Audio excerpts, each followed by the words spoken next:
Ho ho! Happy Thursday, my friends. Mr. Wappa, what's up, brother? How are you? How's everything operating? And am I loud enough? Music loud enough? What do we need to do?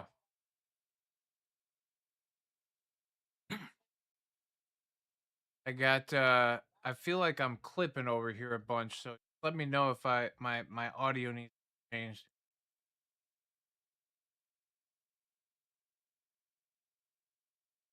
Hear me good. Music just went up a little bit. Let me know.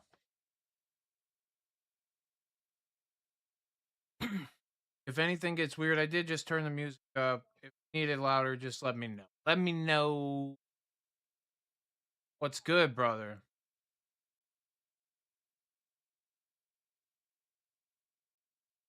Still 0? No way.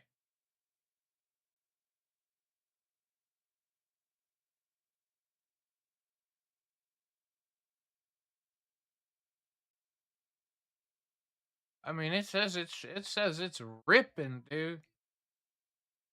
Oh, no. But, I mean, it's minimally important. The only important part is when I change it over to listen to I mean, like, I can put it up higher. I just don't wanna be I don't wanna drown myself out, and maybe it's because of how loud I got myself right now. Not good at this. Still not good at it.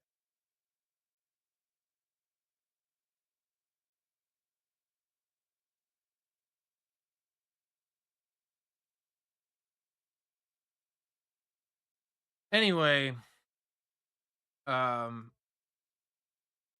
yeah, just keep me posted, brother. I appreciate it a ton. It's here. It happened. We've made it. Rescheduling. The descheduling? No, because that would be completely unscheduling. What is up, Mr. Dr. Levy? What's up, dude? How are you, brother?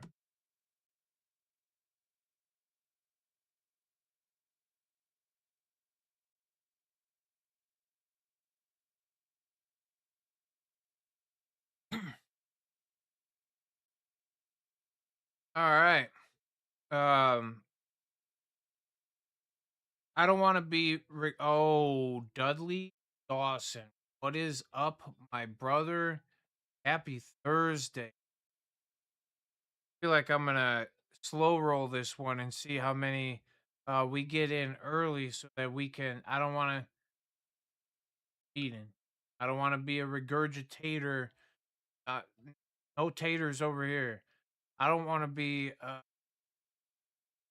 also annoying. I'm sure it's everywhere, and I don't want to just be the 70th person to say what's happening or not happening. Um, thanks, bro. Uh, yeah, today, happy birthday to our friend Grojo. That was a big part of the day. Great part of the day. Me and Wapo and Grojo and our buddy Chris, we all went out and had a little lunch. Ooh, I love it. Uh, yeah, the banking system really wasn't addressed in it. We can talk about it. Um, that's a thing so far in. Okay, so again, I'll dive deeper into it, but just to answer your direct question there, to talk on the topic that you did, there were some things that were addressed during the executive order. I do have the full speech brought up, and it's because I think we can kind of sift through in a little bit quicker ness. Really only at the beginning that they say anything about cannabis anyway. We can skip over the specialist panel. I just want everybody that hasn't and who has heard and who hasn't know that Guapo did. Guapo and I actually listening to address from Trump today about the executive order that he was signing, and it was good because I was slightly able to, and we didn't sit there and have the big powwows that we typically do about the thing, but we definitely were able to interject and talk about some of the bigger points while it was coming up. And yeah, I have a perspective on some things. I think a lot of people have a perspective on the thing. I come from a I'll say like almost a specialized perspective where like I care about this thing at like the most ground level of consumption. So the individual person that is consuming with taking the ability of their health back for themselves. What is good, Chi Town Hi-Fi? Happy freaking Thursday, my friend. Oh, I'm pumped. Now we got a good amount of the friends are coming in. Time is now, my friends. Um, please, for those who haven't listened, I promise we'll go over everything that got talked about today, and we'll actually read the um executive order and what it actually the interpretation, my interpretation. What is good, Mr. John Voight? Happy Thursday, brother. My sound is low or the music sound is I'm blowing out the speed. I actually can't turn myself up anymore. I have no ability to turn myself up. If the music has come in louder than me or it seems to be loud, then you know, Billy. I mean, all right, I just cranked it up. It's not coming through, huh?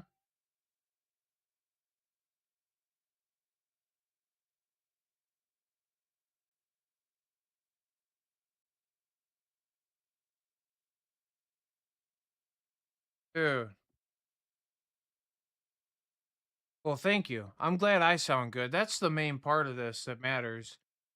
Um, Let me try. You know what I can try? Advanced auto properties. Let's desktop audio. Uh, Wait, active. It's actually. All right, give me a second. Oh, good. As long as I sound good, I don't really ever. Let me get in the settings here. See if I can figure it out. Audio. Top audio. Listen, I'm gonna touch a button or two here, and y'all just need to tell me if it gets really. I should probably turn it down. All right, I hit that. Can you hear music now? And is it really fucking loud? Really? Oh, we're screwed. We're screwed. I can hear the music through my speakers over here. Unreal. Unbelievable. If I can one more time, we'll try. Audio. How about Alt? Fly. Okay. How about now? The music. I don't really. I honestly don't care about the music as much as I do care about. Oh, dude, I don't even know. Let me hack this. I don't even know what I could do without like fully stopping the stream and trying to reset it. Feels weird.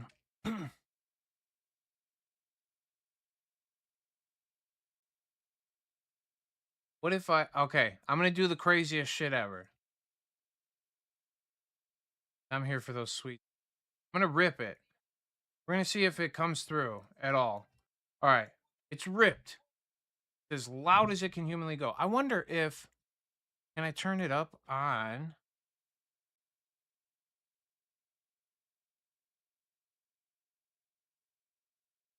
Oh, here we go. Here we go. Oh, all right. All right. All right. All right. Let me turn this down for a second. Let me turn this up.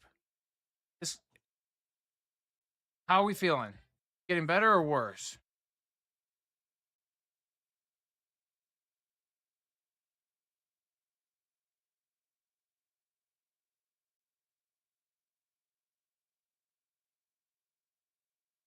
Ah, dude, it's so loud according to. Nah. All right. Bug it. You know what though? Let me see, because it would matter if I'm gonna put on the Trump speech really fast. Y'all are gonna tell me. I could theoretically uh delete the audio source maybe and then bring it back in. Give me one more sec. Let's try that. Audio. Desktop audio.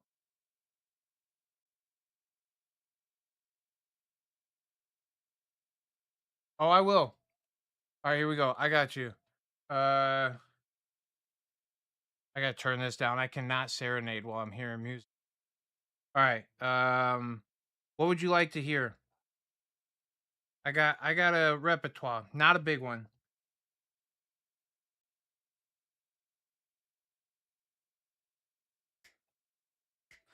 Sorry, I'm hearing the music. All right, let me see if I can do this. What if I hit this? Okay. How about now? Hit, hit okay. Top audio 2. Is that even on here?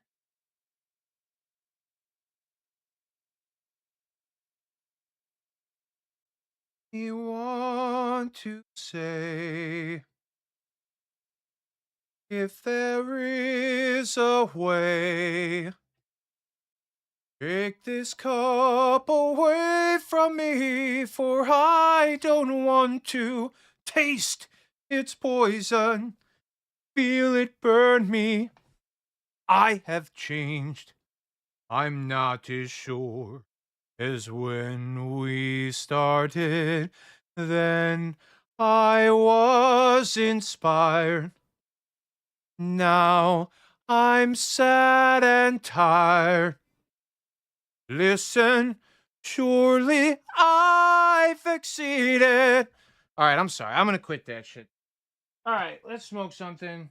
Ruin them vocal cords. Just the songbird of my generation down the drain. All right, hold on. I got to put this here.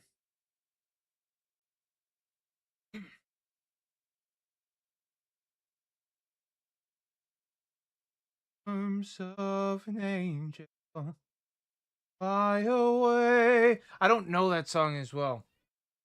It just all it reminds me of is dogs. Um, you know what really does point me? Audio. What is this?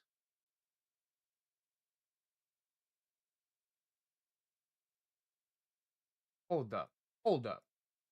Dream Deck. Not what I'm looking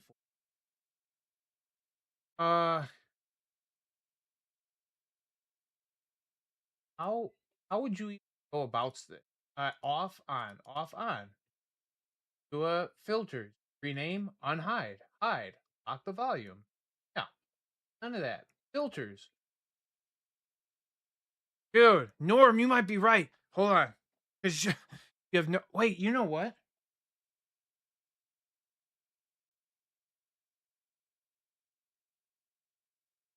Plug this in. I do that. What if I do here? No? I just put it in my headphones. It did nothing else. Now I can't hear. Wait, yes, it worked? Shut up. He's a rock and roll. Why? Why? It makes no sense. So loud? What in the fuck?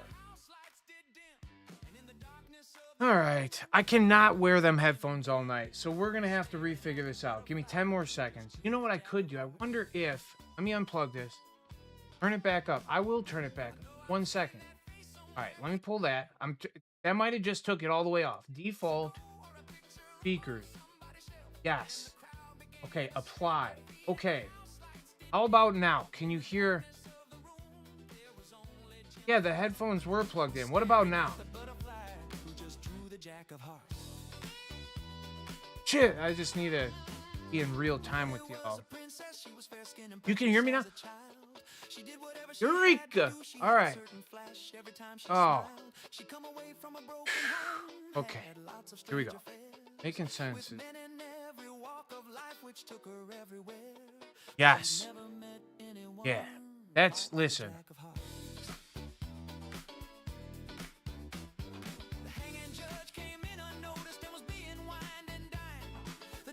All right. As long as you can hear is it super loud or super quiet? Doesn't really matter. As long as you can hear it, because I have to use that source of audio for the Trumpers, dude. We got to play this. Listen, no political affiliation. This doesn't matter. All I'm trying to tell you is there was an executive order made by Trump today. I hope you all have heard about it. I'm sure a lot of you have. It is the interpretation of what was said that I think I would like to speak on, and I'd love to have all of your insight too. So thanks for being around, and thanks for hopefully sharing in what we're going to go through here in a minute. Let me smoke something. Why don't you all smoke something? Get ready. It won't be long. I promise. Well, I can't promise anything because y'all know I talk too much sometimes, but I'm going to try my best not to overdo it. I don't want to be annoying about the old situation because I think it is, and Guap always talks about it too, and I love him for it for many other reasons too, but he says, like, I'm not trying to be that clickbaity whatever, right? And I respect that. I don't want to be some clickbaity anything, but the interpretation of what just went on today absolutely matters for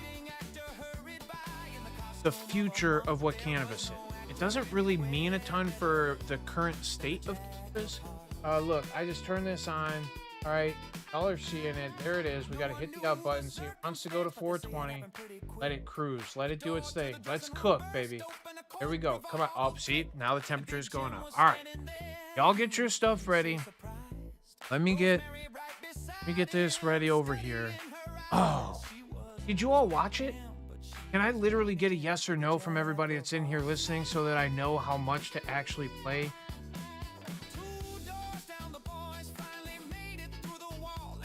Dude, Guapo, it is at 40% right now. I did have it on slightly. I came over, plugged it in. So you're absolutely right. Thank you very much for being on top of it. It's almost I did. Okay. All right, I won't overdo it then. I'll try my best to keep it to the most important parts of this. The first 5 or 10 minutes are all that matter from that conversation anyway, if you ask me. There was some of the specialists or the panel of whoever was standing behind him during the address that were okay, right? Like, yeah, you're just saying the same thing everybody else is saying over and over. I also have the actual, look at this is the increasing medical marijuana and cannabidiol research. Cannabidiol. There's a lot of ways to say this because I've listened to a lot of people say it. It is CBD. We also have this is the situation itself, the interview. So we have both of it. We'll sift through and make sure that we are all on the same page, and y'all can correct me if I'm wrong, and I will try to give my input on it if I think that I see something different than you. But I think this is a collective, right? Because it's all interpretation. Let me show you. This is all that thing is. And then this bottom part here, the general provisions, or you got to be a lawyer to understand what the hell's going on there. And I'm not one of those. You could use ChatGPT, the lawyer, and it'll help interpret stuff like that. So if we really need to get that deep, that's fine. But it's really what is being said in what we're seeing so far. All right, I'm up to my 420. Cheers to all of you. Thank you all. I love you all. Happy rescheduling day, December 18, 2025. The day that seems like it's supposed to be bigger than it is. The best part of today was Joe's birthday. Grow Joe, cheers and happy birthday to you, brother. I really enjoyed actually spending that amount of time with you. It didn't feel like long enough at all. Incredible to see Chris. Incredible to see you. What a squad we had together. Love y'all. Happy birthday. Smoke one.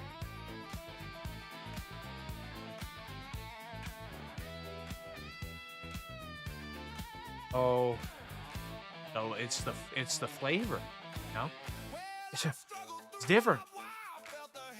I don't smoke this thing almost all week. I might smoke it once. Dudley, you're a good man for that.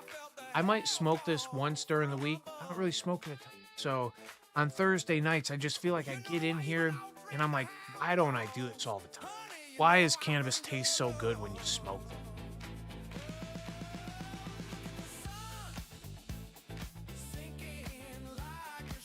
Oh, there it is. It's getting better. You know when you're vaping, take that first little puff and it doesn't really give a lot of vapor production. All right, you got to get through the juices of it, right? And then you start to dry it out just a little bit from breathing through it and giving a little, heat, and then it just starts to chooch a little bit. Oh, I like that part.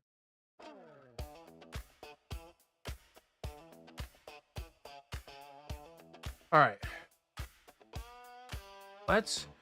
I'm going to turn on oh yeah. I'm going to turn on let's get here. Do this. Volume's all the way up. This. We're here. All right. I'm going to start to play this when there's an important part. Please don't hate. I'm going to stop so we can interpret the words that was just said. All right.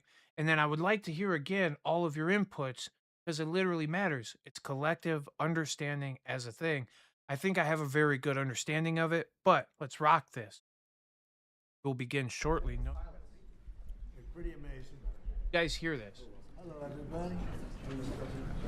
Yeah, that's okay. That's all right. Turned it up.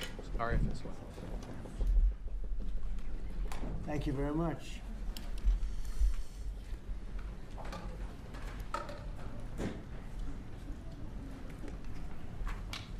Well, this is a big day, and for many reasons. Little bug that just I y'all have a saw very that? distinguished group of people behind me, mostly medical people and brilliant people, and they really know what they're doing.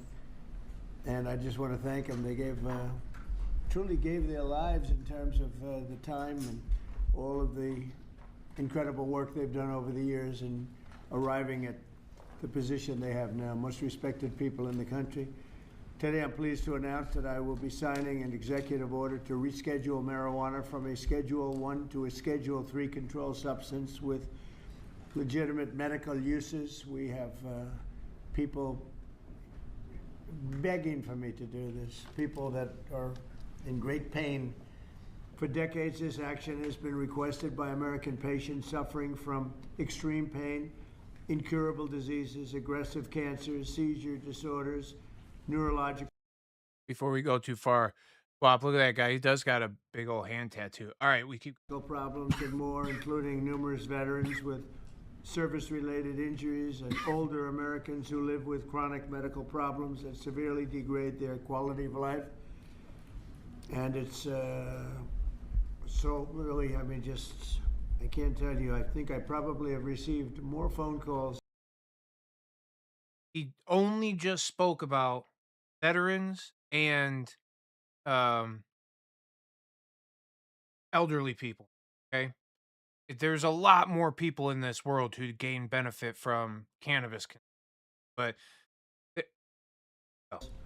On this, on doing what we're doing.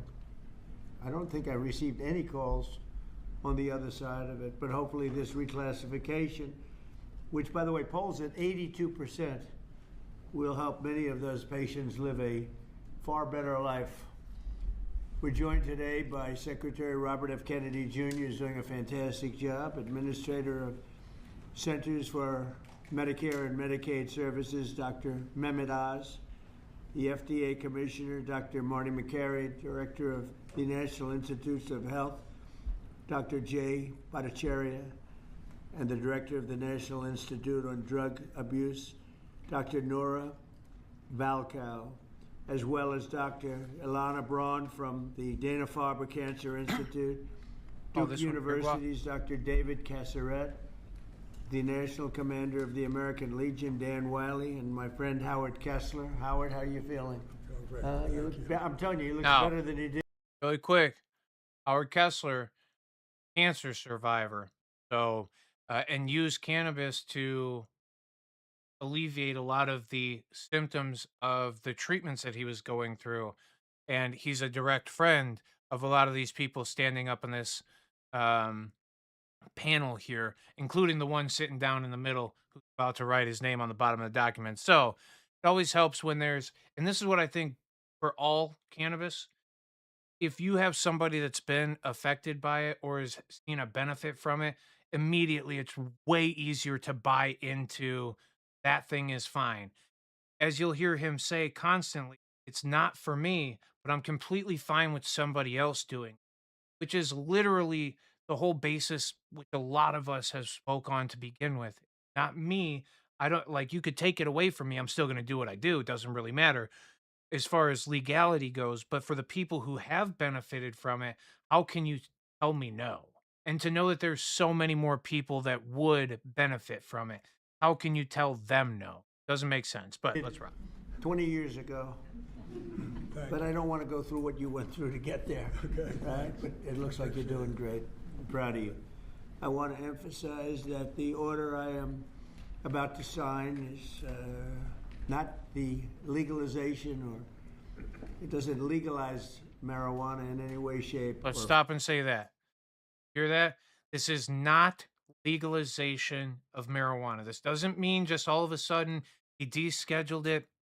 It's a free for all. That is not at all what this. And in fact, as you'll hear him say here in a few minutes, it is not adult use, recreational. This, all of that is still state governed processes of use, which is a conflict in some capacity where we're talking about deschedule substances versus something scheduled. I think the whole scheduled system is a disaster. Dr. Levy, this actually talks way more about than just CBD. Also, this is a thing written for cannabis, the plant. All right. It does heavily weigh towards the CBD side of it, but more in what's going to happen for people who want to consume CBD. We'll get to it. We'll get to it. form, and in no way sanctions its use as a recreational drug. It has There it nothing is. to do with it. No way sanctions its use as a rec drug. This is not about adult use at all.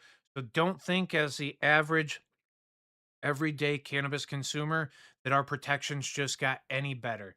You literally are still operating under your state's possession limit. And so, well, I'll real quick say this too. For those who don't know, and I hope most of you in here do, but I was talking to a very close friend of mine yesterday who was blown away to find out what our possession limit in the state of Illinois after literally being able to tell me our purchase limits in the state of Illinois.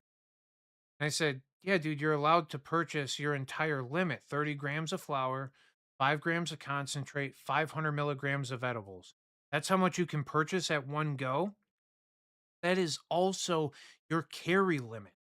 You, as a person, are not supposed to possess more than that. Even at your home, hidden, locked up in a box, unless you have a medical card, which those people are allowed 2.5 ounces, and it's 70.87 grams.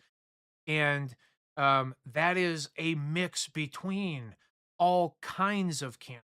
So it's not one thing or the other. They theoretically, depending on what it's measured as and how the state would end up measuring it, because again, it's up to interpretation still.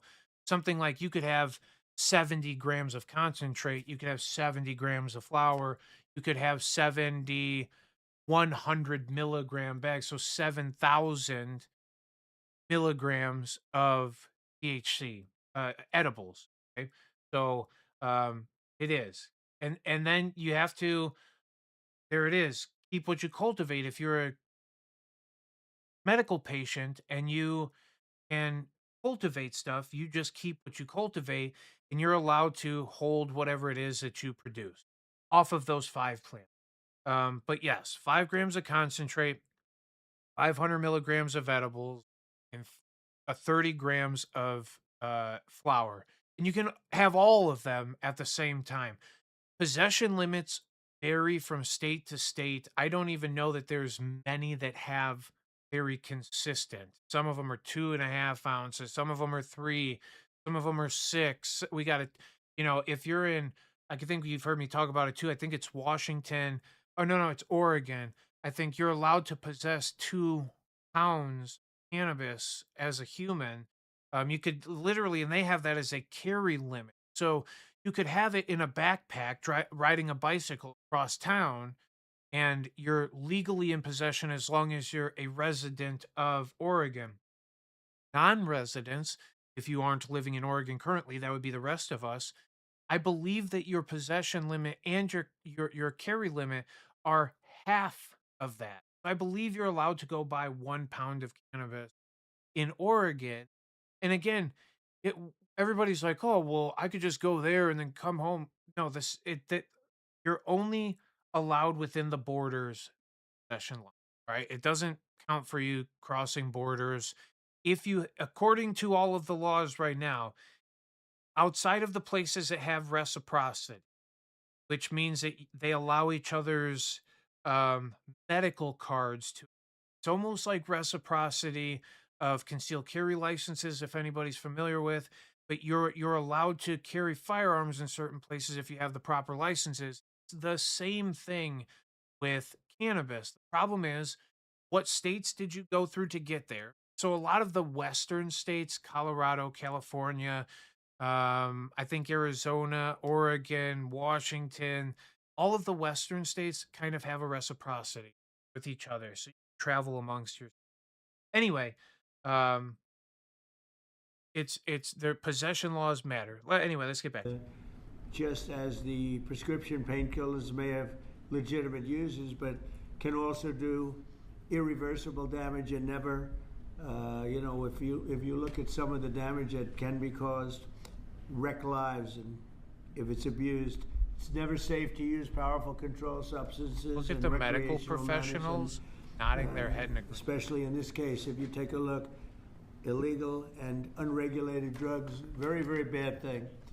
So I've always told my children, don't take drugs, no drinking, no smoking, and just stay away from drugs. I have been, they would look at me and they said, Dad, would you stop saying that? I would say it every time I looked at it practically. I bring this, I'll stop there for a second too. This is why I talk about the Theo Vaughn thing a lot. This man is not for anything that he believes is an intoxicant, period. Doesn't matter. Drinking, smoking, drugs. He lumps just everything that could possibly, that for people who are intimidated or scared. It's the people who are scared of high, the word high, which doesn't mean anything. It means intoxicate to some capacity. But you can't be high on cannabis, LSD, heroin, methamphetamines, and tell me that high means one lump sum of a thing. All of those things give you drastically different levels of intoxication and whatever. So I only bring that up. It's not to hate on, it's not to say anything. It's to know that this actually is a bigger move for somebody of his standings. And again, this guy standing here who had the cancer, who's his friend, um, you know, that always is a tipping point where I see a lot of people who are against cannabis become pro cannabis. Young Americans are especially at risk, so unless a drug is recommended by a doctor for medical reasons just don't do it. At the same time, the facts compel the federal government to recognize that marijuana can be legitimate in terms of medical applications when carefully administered in some cases. This may include the use as a substitute for addictive and potentially lethal opioid painkillers, and they cause tremendous problems. This can do it in a much lesser way, can make people feel much better that are living through tremendous pain and problems. 40 states and multiple U.S. territories have already recognized the use of medical marijuana. This reclassification order will make it far easier to conduct marijuana-related medical research, allowing us to study benefits, potential dangers, and future treatments. It's going to. This is one of the biggest takes, and this is one of the things that means the most. Again, it's the medical research that will be peer reviewed, that will go through scrutiny to become mainstream accepted in America as a treatment, right? And in doing so, it becomes more normalized. That's why that means so much to me, at least, and obviously for anybody who is. Have a tremendously positive impact, I believe. We're also asking Congress to reconsider its classification of hemp-derived CBD to ensure seniors can access CBD products they have found beneficial for pain and other reasons. Some people are literally dying, and dying with tremendous pain, and this can, in many cases, literally stop it. And they have their senses about them, as opposed to painkillers, which don't allow that. Don't allow them to die with dignity, frankly. Okay, that statement through all of this thing rang the most empathetic to me out of all the things that this guy said through his whole thing. There is a, regardless if he's reading off a piece of paper, regardless of whatever, to understand, and I don't know how anybody else out there feels. I'm not trying to go off the deep end with it, but for those who know what hospice, it's literally a process of opiate induced, pretty much coma without being in a coma. You're still technically bright eyed and bushy tailed as far as eyes open go. Um, it's so incapacitating incoherently that a lot of people stop drinking, they stop eating. It's just the end. The moment you sign up for a hospice situation, now some people get out of hospice. We're talking probably less than 1% would be patient. Somebody can fact check me. I don't know that it's a very small, but it is literally palliative care. It's the end of life care. And the way that they currently do this is through massive amounts of morphine and fentanyl and Dilaudid. Um, it's a, we literally are doping people and keeping them comfortable, and then they're passing away. And to me, there's a lot of times where, like, depending on what's going on there, what level of life was left there. And I have some very personal, deep instances of experience with this thing that have make me feel very strange about it. But to hear him say this, for this to be talked about, that the palliative care and the end of life care that we have for in pretty much like hospice scenarios is, it goes without dignity. There's no respect for life in it. There's no respect for the individual who at some point was a conscious thinking thing. And I'm not saying that if we were all at the end and we're going, "Oh, I'm miserable. This is it. This is it." Okay, maybe it has its place and I'm not fully against it. I just think for it being our average immediate go-to at the end of life, it is a weird thing that we have widely accepted. And so, like, again, I've been around hospice a couple of times. The nurses, the doctors, whoever they are that come in, it's mostly that come in and either administer the drugs or check up on the person. They always say the words, "I'm here to help." And it sounds good.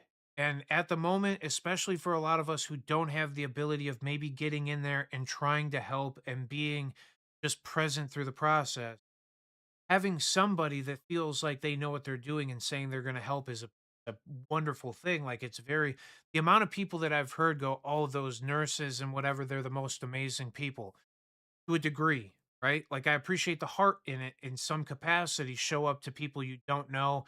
And then all you've learned is Western medicine and this as your job. So you're just going to do the job the way that you can.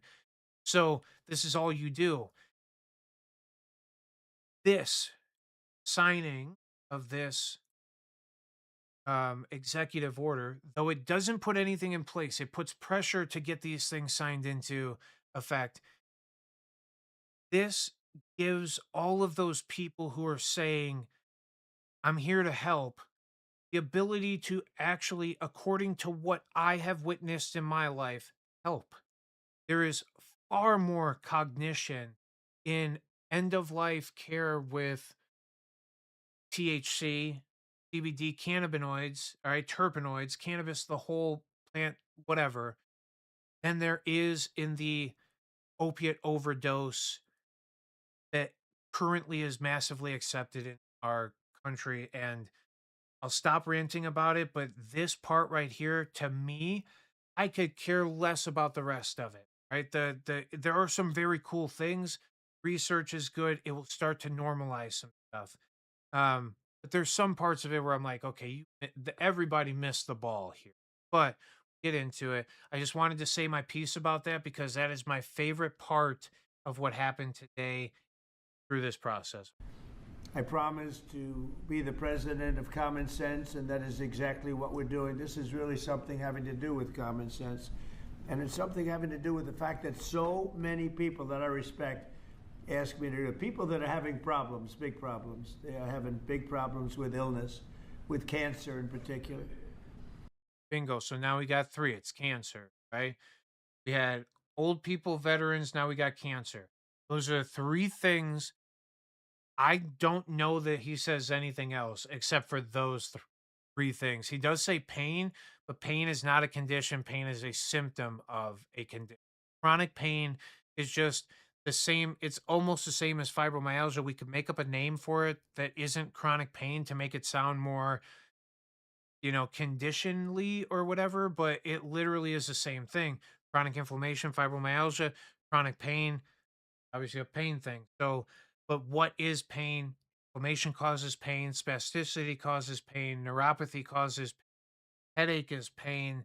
There's tons of different pain that exists. And to lump it into one category of we don't really know why cannabis is such a beautiful tool, it is so capable of doing way more than just pain, right? Because it is all the other underlying things that I just said. Okay, anyway. I now want to ask Dr. Oz to say a few words, followed by Dr. Braun, Dr. Casseret, Dan Wiley, and Dr. Valcow. And we'll sign the order as soon as All we're right. complete. And we'll take some questions, please. I will spare you guys the rest of this, okay? Because I don't believe that there is a ton more that he says directly about anything.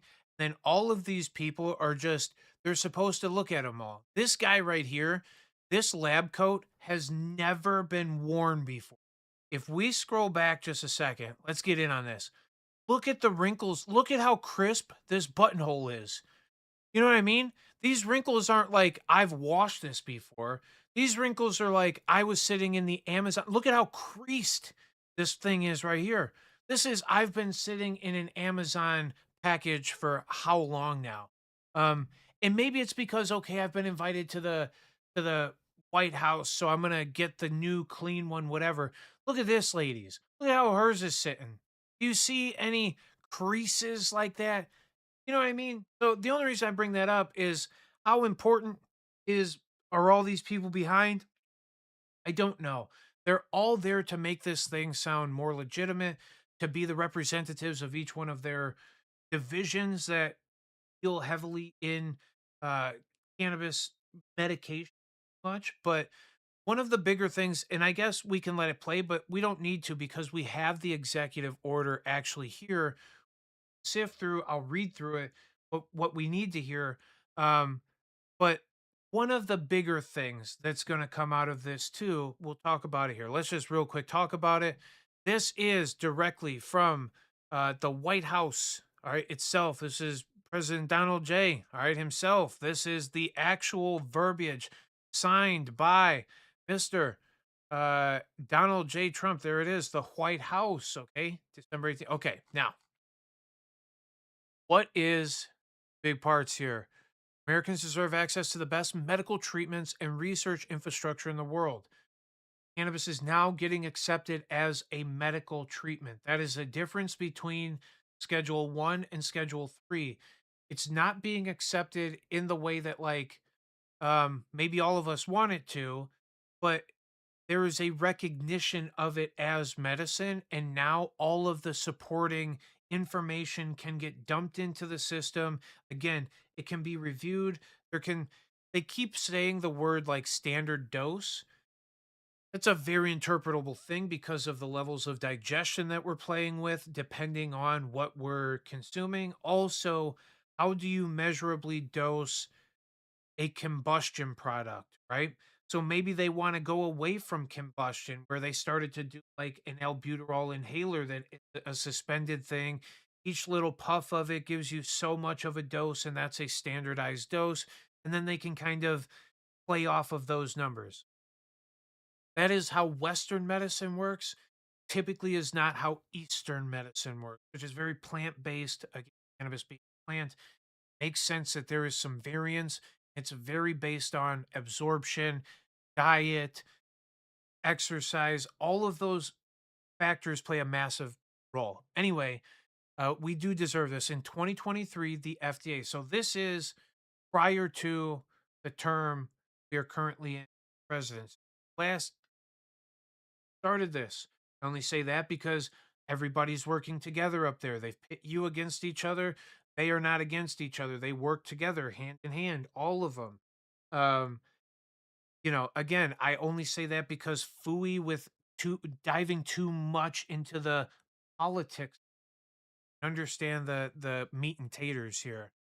They did a review in the landscape of medical use of marijuana and found scientific support for its use to treat anorexia related to a medical condition, nausea and vomiting, and pain.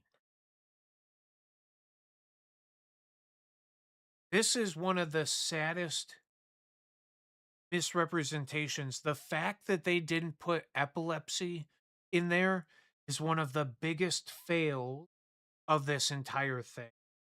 It's not because cannabis is already, as we know, cannabis. What's it called? Oh my god, I went to say it and I started saying, uh, what is it shit called? Oh, the medication that's accepted by the federal government for epilepsy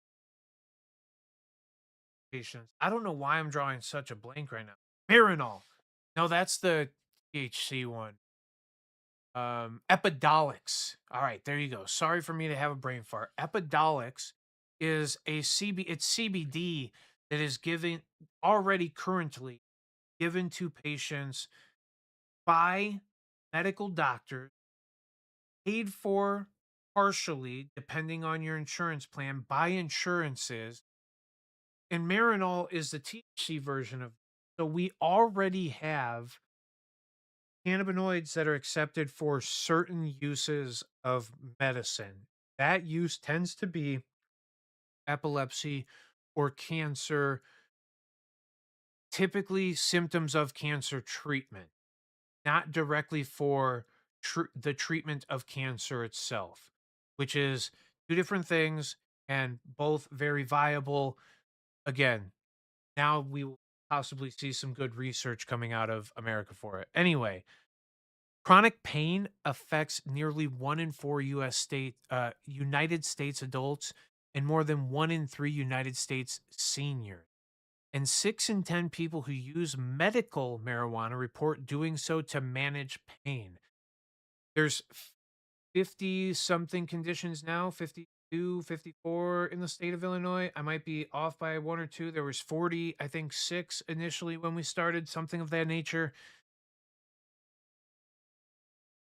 All of those different conditions have different symptoms causing, so they're not lying here, but I would almost tell you that 6 out of 10 to maybe 8 out of 10 cannabis consumers are using cannabis medicinally for anxiety and depression, psychological benefits, and more for the effidols than they are for the pain. In a medical building, we tend to see more. It rises the amount of people who are coming in and saying "ow, pain." But I would not tell you that it is 6 and 10. More people will come in and say inflammation over pain. Anyway, I won't get too technical. Here we go. 40 states plus the District of Columbia have state or locally sanctioned regulated medical marijuana. We are 80% of the United States now. We can sign the damn thing. It's long overdue. Everybody already said, forget you, we're going to keep doing what we're going to do. So, and that hasn't changed. Even with this executive order is nothing more than trying to tell them what to do. But that has not changed yet. States are still in control of their programs and possession limits, and we're not going to have to consume, bear or whatever. We're not going to have Tylenol cannabis, right? It's not that. Uh, it will still continue to be your name brands of Cresco and Verano, whatever other ones. Uh, the decades of federal drug control policy have neglected marijuana's medical use. That oversight has limited the ability of scientists and manufacturers to complete necessary research and safety and efficacy to inform doctors and patients. It's a Schedule 1, we all know that. The Obviously, Schedule 1 drugs are defined as drugs with no currently accepted medical use, a high potential for abuse, and a lack of accepted safety for those for the drugs under medical supervision.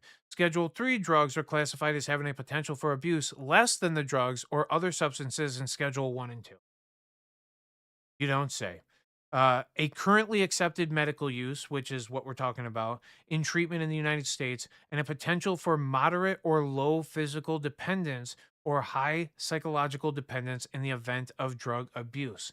So they haven't gone away from some of the fear in it, but they're starting to allow it, especially if it's a medical purpose, which is how all of the programs have started, and then eventually they go into adult use, right? So let's see. The recommendation from the Health and Human Services included a determination that medical marijuana has a currently acceptable medical use. The determination was based in part on a findings by the Health and Human Service Office of the Assistant Secretary of Health that more than 30,000 licensed healthcare professionals across 43 states uh, are authorized to recommend the medical use of marijuana for more than 6 million registered patients. We are not even talking the amount of people who are adult use or black market consumers still. To treat at least 15 medical conditions. It says at least 15 because I believe that that is the lowest amount of medical conditions that you can get your medical card for. Me and Guapo, he can probably drop it in the comments, just talked about this. Was it Ohio or Texas or something? Maybe it was Alabama. Anyway, one of those states, 15 medical conditions. That's it. A lot more have a lot more accepted uses of.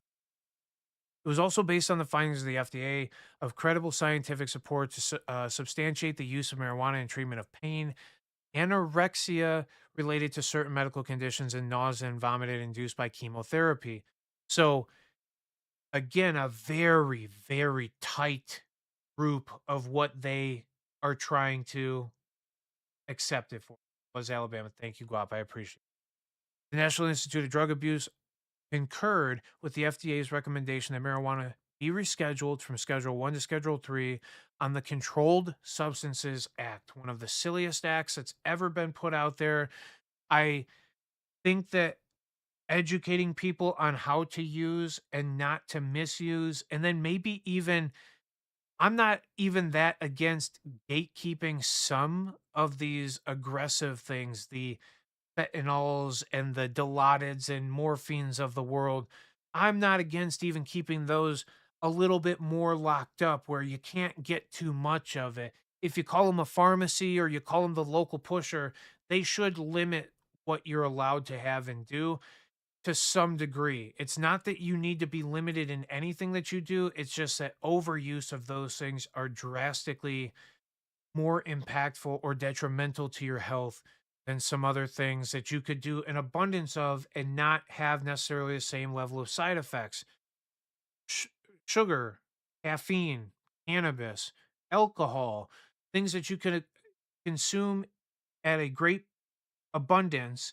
And the average is that you fall asleep before you get to the point of hurting yourself, depending on how aggressively you do things. And that's, true for everything. Um, yeah, proposed rule. Okay, reschedule. Recognizing the medical use of marijuana. All right, it serves Americans. That's good.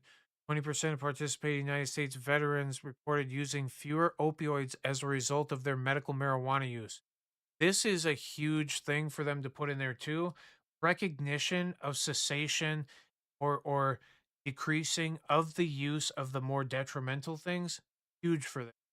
1 in 10 seniors use marijuana in the last year, and some evidence shows improvement in seniors' health related qualities of life and pain with medical marijuana use. However, the current schedule, okay. So it's just, again, these are affected people, right? For them to keep slipping these in is to go, there are recognizable massive groups of people who share something in common, overusers of opiates or the elderly who might be benefited by the use of this thing. They're not saying exactly how, they're not saying how much, none of that.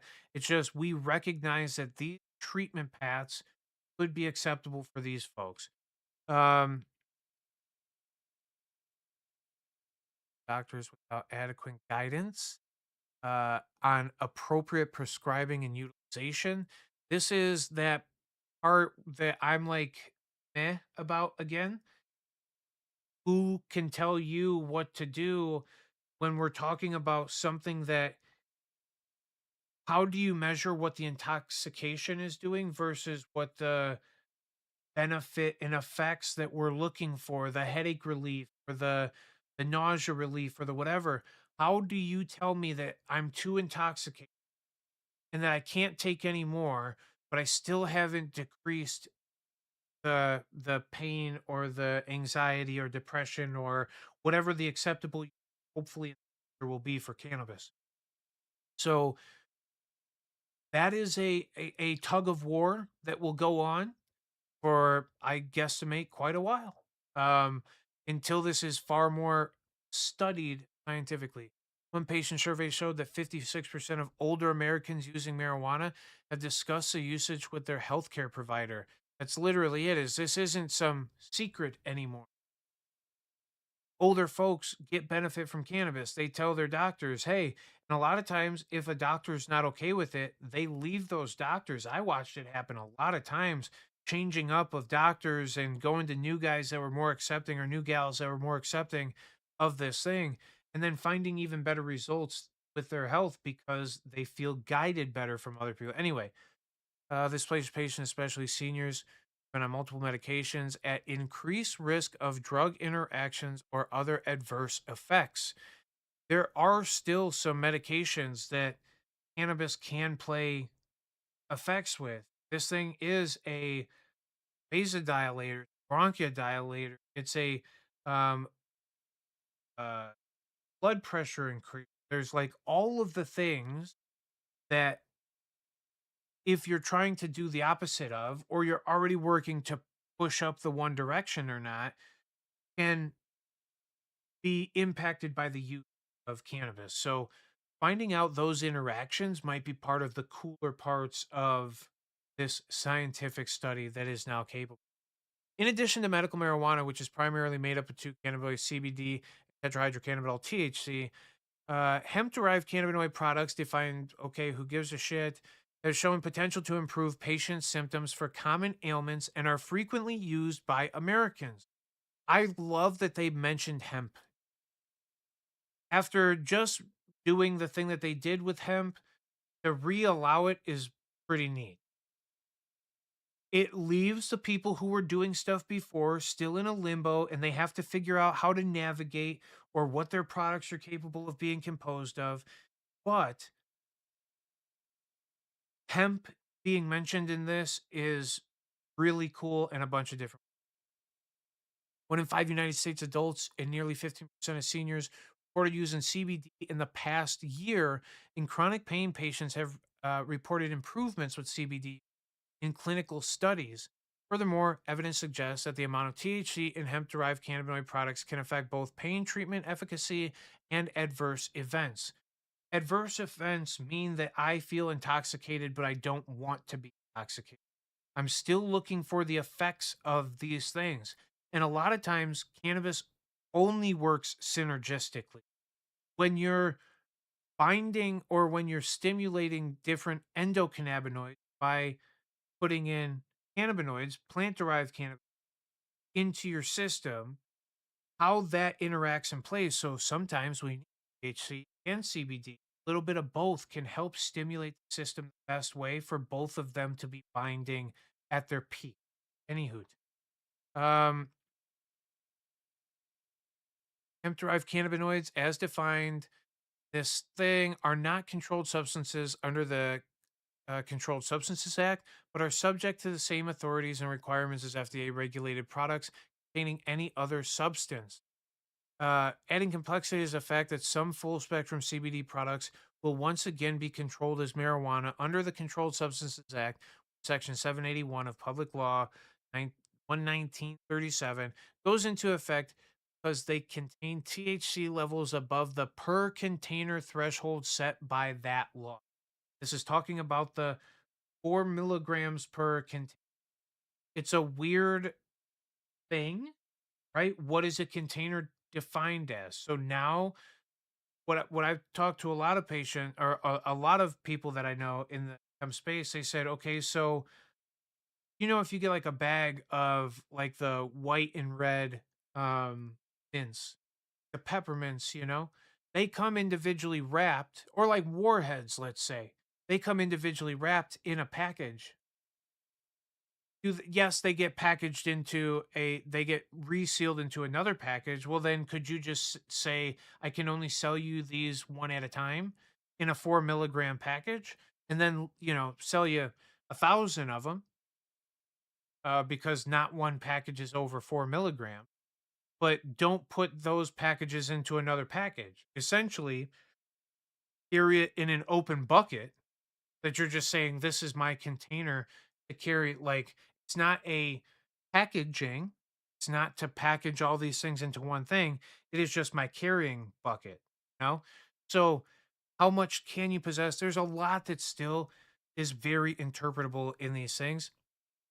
um Further, a recent study found that some commercially available CBD products evaluated were inaccurately labeled regarding CBD isolate, broad spectrum, or full spectrum composition, posing safety risks for consumers.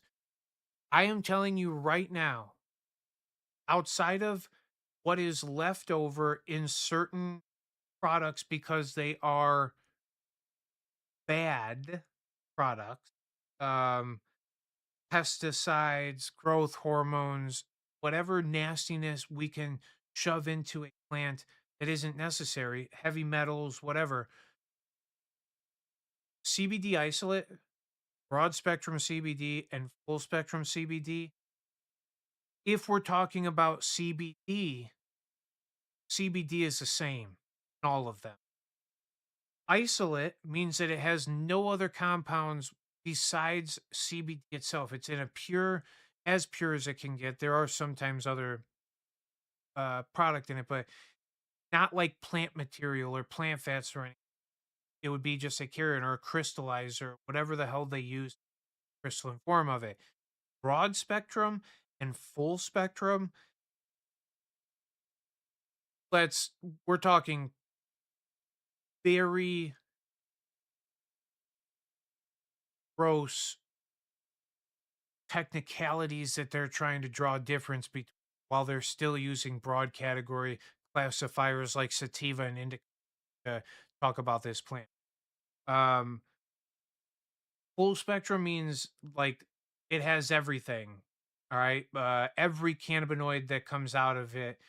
Broad spectrum means that they tried to isolate a certain group of things and didn't care about the rest of it. But the rest of it tends to be non-essential. Why would the full spectrum people give a shit, right? And a lot of times they're trying to say, well, maybe there's some more THC or delta 9 or THCA or whatever it is in the full spectrum extract than there is in the broad spectrum, because broad only pulled up CBG, CBC, and CBD, and we left behind delta 9, delta 8, THCA. We left behind anything that is not those few things. Again, that's like science that none of us care. Anyway, in short, the current legal landscape leaves American patients and doctors without adequate guidance or product safeguards for CBD. CBD does not really need to be safeguarded. CBD on its own is very, very, very low in the intoxication or the toxicology of the thing. You can take way more than you could even of THC and not have massive repercussions. Just one, doesn't bind at that rate, or two, it's not like it doesn't hurt any of the, it doesn't interfere any of the systems. It boosts, it benefits most of the systems. So, um, it is the policy of the administration to increase medical marijuana and CBD research to better inform patients and doctors. Critical to close the gap between current medical marijuana and CBD use and medical knowledge of risks and benefits, including for specific populations and conditions. Please come ask me if you know anybody with a specific condition or a specific population that you see that might be more benefited by cannabis. I'm more than happy to give my in seen a lot of different people with a lot of different conditions. I am not a medical professional, but I have a ton of anecdotal experience when it comes to this topic. So we can check this out. This is pretty cool. Rescheduling medical marijuana and improving access to cannabidiol products. This is huge, and this is another great portion of what's going on. Attorney General shall take all necessary steps to complete the rulemaking process. Now, this is what I also want you to listen to really closely. The Attorney General shall take all necessary. That means hasn't happened yet. Do anything that you can, however much it takes you to do it to get this shit done. All right. This is in order for these people to move along with it, that we all recognize it, and that one of the branches of the government is very into the reclassification. It will still take some processing for this to fully bang at the rate that it has. And you haven't heard me, and you will not hear me say anything about banking in this conversation here. Nothing got said about banking. All right. Does it lay the groundworks for potential better banking in this industry? Yes, it does. Does it address the problem that's at hand? The assistant to the president and the deputy chief of staff for legislative, political, and public affairs shall work with the Congress to update the statutory definition of final hemp derived cannabinoid products to allow Americans to benefit from access to appropriate full spectrum CBD products while preserving the Congress's intent to restrict the sale of products that pose serious health risks. Again, that is not in the cannabis plant. This part here, parts of cannabis that pose serious health risks, I'm sorry to tell you all, and this is where you all are probably on close to the same board as me too. Pesticides, heavy metals, unnecessary chemicals on this plant, disgusting. Want to regulate that? I guess. I don't really care up or down. I just don't I would love to have a better, cleaner access to it. But when it comes to this here, pose serious health risk. That's not moving back. Like, what health risks, you know? There's none that have been stated before. There's none that are stated now. Scromiting seems to be the big topic of conversation out there right now. I've actually had a few very close friends ask me about scromiting lately. How real is it? Cannabis hyperemesis is a thing that they recognize, but people who are like cannabis people through and through are saying how much of cannabis hyperemesis is due to the chemicals that were used in the growing process or the pesticides sprayed to prevent pests in the cannabis growing process that account for the stomach paralysis that is cannabis hyperemesis. Anyway, um, this will include consultation with appropriate executive departments and agencies and authorities to develop a regulatory framework for hemp derived cannabinoid products. This is awesome, including development of guidance on an upper limit of milligrams of THC per serving, with considerations on per container limits and CBD to THC ratio requirements. See, now let's see that come about. You can always have a 20 to 1 or less, right? Like it'll be 20 to 1, 30 to 1, 40 to 1. That's parts CBD to THC. You could always do 20 to 1 or better. That would be a far better hemp regulation. And it would allow for hemp growers to at least grow without the fear of some, you know, tyrannical agency coming through and checking to see if your product went hot, but then, their handling process of it doesn't go into the consideration of what you're doing. It can become a massive mess, right? So let's clean this up and get a better understanding. Secretary of Health and Human Services, the Commissioner of Food and Drugs, the Administration of Centers for Medicare and Medicaid Services.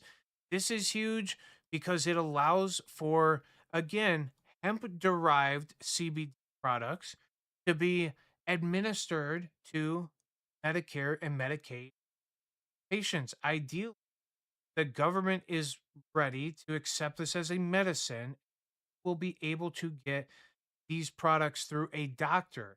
I would I'm telling you, I think the idea of plant derived, still made, from a full spectrum plant process where you get the excess cannabinoids, the excess terpenoids, and the excess flavonoids above the CBD that they are trying to extract for, you're probably going to get a better overall stimulation of your endocannabinoid system. But in the process of we're moving, something is moving. The fact that they will be able to administer hemp derived CBD products to patients and ideally even let insurance companies pay for them. We pay enough for insurance companies to begin with, I think is a massive thing.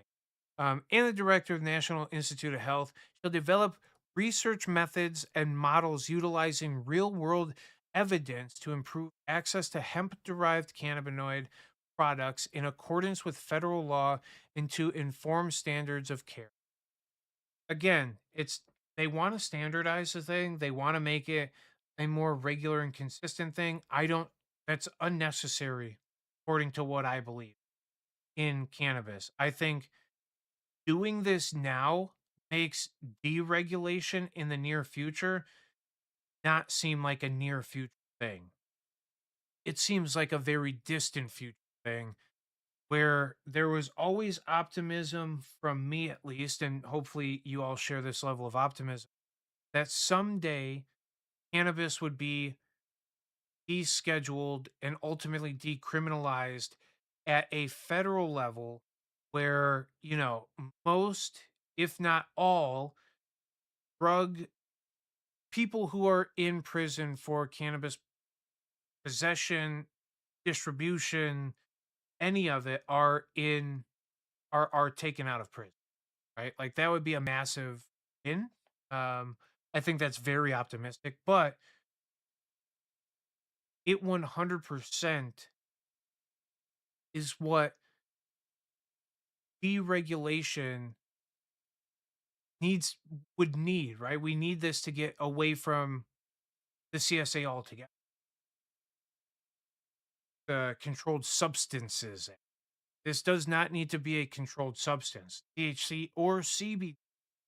I'm down to age gate it. I think that that's a reasonable demand outside of a medical setting where, you know, I've seen very infant children benefit massively from the use of full spectrum cannabis products, including that of THC, CBD, CBN, THCV, CBG, CBC, excess cannabinoids, multiple different methods of ingestion, excluding inhalation because it wasn't allowed in the state that under the age of 18, which I'm slightly okay with to a degree. I don't know that children need to be combusting cannabis necessarily. And I don't know that children don't need a method of inhalation necessarily, because the way that we absorb through the lungs is a process in and of itself that is an unbelievable delivery system, and the potential benefits for something like an inhaler, like I just can't explain why. I can't come up with a good enough reason why in my brain that a child couldn't use an inhaler that has stripped all, you know, and even then, those inhalers, whatever they're being sprayed with, I don't know if y'all have ever done it, like spray it on hand a couple of times or on a sheet of paper or whatever, you'll see like it leaves a white film. That white film goes into your lungs. So we're still putting something into our lungs. Is it safer than combusted plant material? Okay, fine. But are we, you know, I don't, again, I'm not advocating for combustion. I just believe inhalation or that method of ingestion fully should fully be considered in all aspects. Or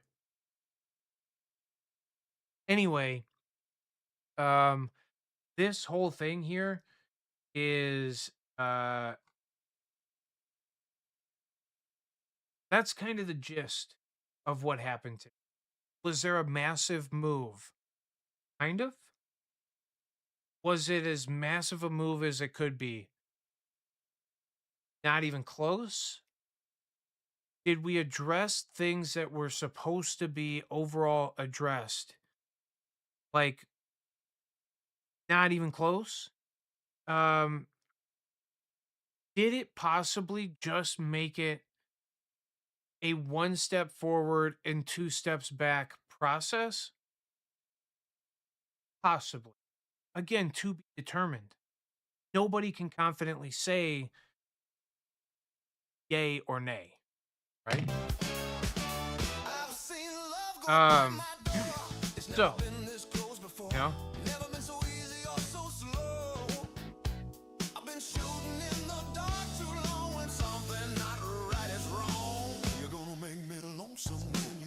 let's go, Frank. Thanks for again chiming in.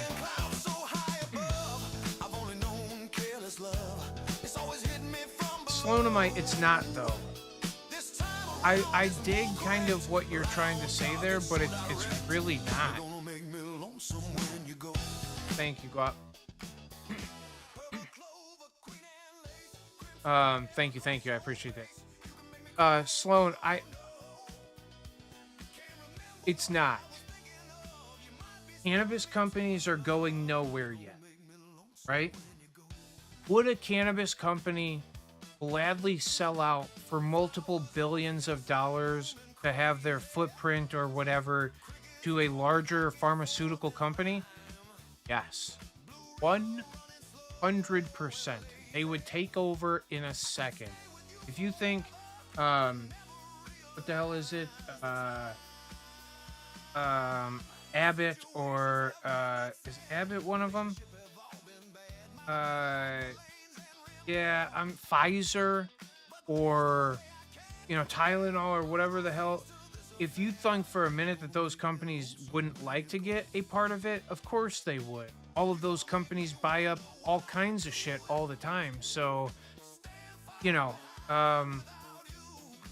I think that it lays a, excuse me,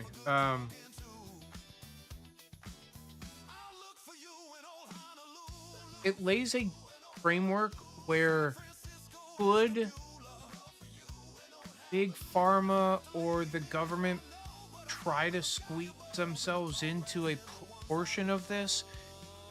Maybe, but this is more about research. This is more about, honestly, access to CBD than it is anything else. They didn't really talk a ton about THC in that executive order. It does mention THC, but it's not even close to the focus. So, I hear that sentiment, and I just think that let this play out, and you're gonna find out that it won't change overnight, and I don't think it'll change in 10 or 20 years to being a Pfizer, Bayer brand industry. Johnson & Johnson, I just don't see that being the case at all. Could we see one of those players enter the market in some capacity? I believe so. But they would enter the market in the hemp space. And the reason they would do that is because of how the medical system is slightly broken in the insurance world of things. They probably believe that in the same way that Epidiolex right now, I don't remember, and I could probably look in one of my most recent conversations. Epidiolex is unbelievably expensive. Even if you have pretty good insurance, it's really expensive. Or you're only given a certain amount, and that certain amount is diluted so hard.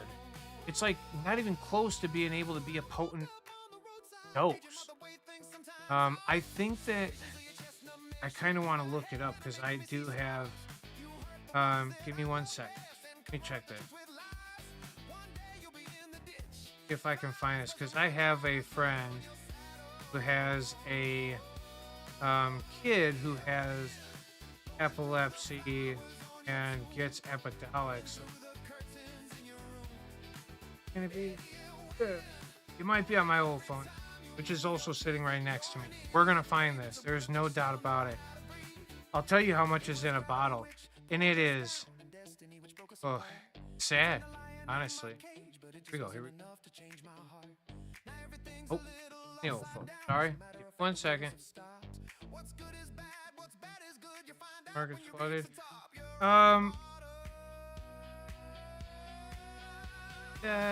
So.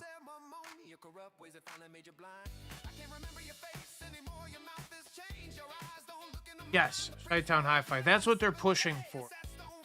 They're pushing for the regulations for doctors to be able to prescribe hemp-derived CBD for treatment of conditions directly.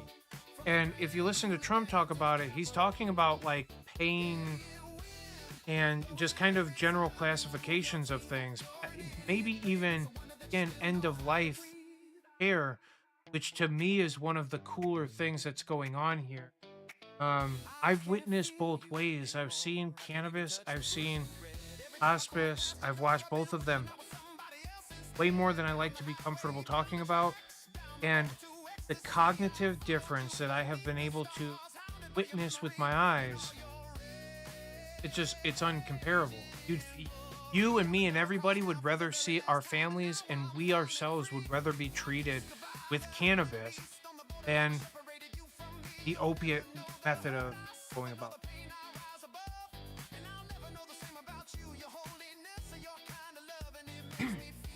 Letting insurance pay for the medicine, all been used. Very much so.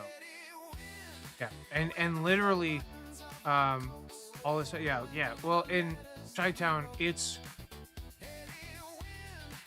I hope that this is the first steps in the progression of essential cannabinoids. Again, the same way essential vitamins that regulate different parts of growths and hormones and just regulation altogether, where cannabis is a regulatory system. It regulates more in the realm of feelings and emotion, both physical and mental. There's crossing. So the regulatory systems that naturally are occurring, just that level. But I'm finding epidemic. I'm doing. Give me one more second. Way at the time. Oh my god. You guys will never believe. Really, how many? 100 milligrams per milliliter. Oh, it's 100 milliliters. No, I lied. That's cool. Per milliliter. Per milliliter. Is that what I'm reading? Apidolix? Oh, you know what? Listen, that's not terrible. But it's not full spectrum. 100 milligrams per milliliter is what? 1,000 milligrams? 10 grams of isolate per. All right.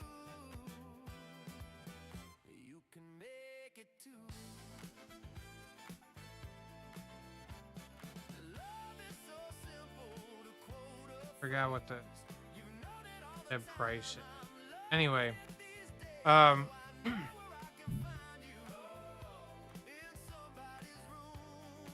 yeah, it's coming more full circle. It's becoming something more mainstream, and it's something that we've needed for a long time. Obviously, as a cannabis advocate and somebody who cares more about the health side of cannabis consumption than I do the market of it or the intoxication of it, it doesn't really matter to me. As long as the medical patient, the people who would most benefit from cannabis, have access to cannabis. From today's executive order, they did not do as much as I hoped they would. And, you know, just in the mentioning of medical, again, epilepsy, they have been for a long time giving cannabis products, CBD, cannabidiol, right? Like it literally is, Epidiolex is a compound. And they've been giving it out for epilepsy So, you know, um, that's it. I'm pumped up for what happened today. Just like the hemp thing. If you want to be triggered by this, if you want to jump and start kind of getting pissed off about the shoulda, wouldas, and couldas, you absolutely can. But just like the hemp thing, what is shaken out of it? They have a 90-day window to describe what cannabinoids mean and which ones are allowed and not allowed and where we at. You know what I'm saying? Like it's, yeah, I don't know. It's sad, but um,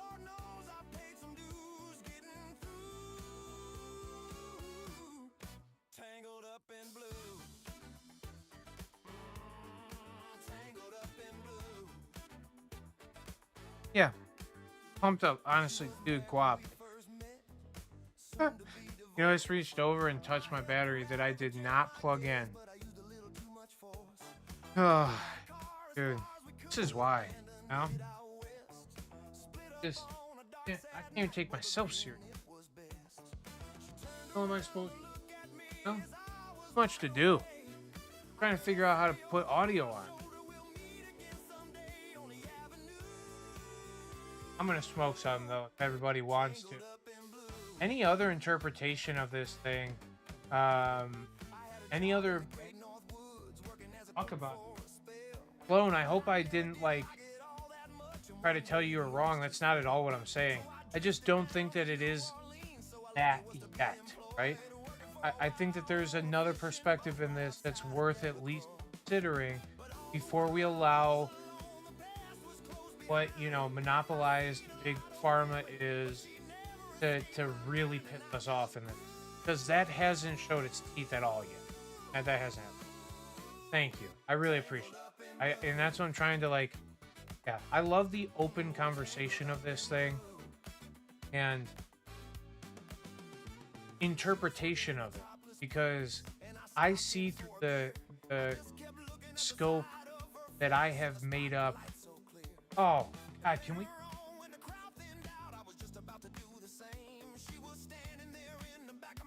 Let me see if I can find this. I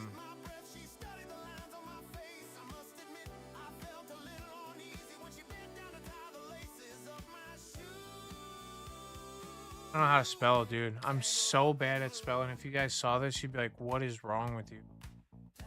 Bum,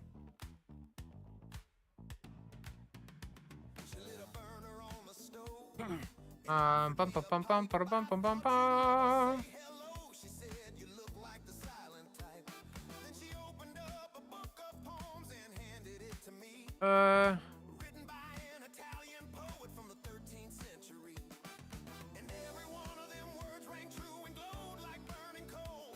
Now where is this thing at now?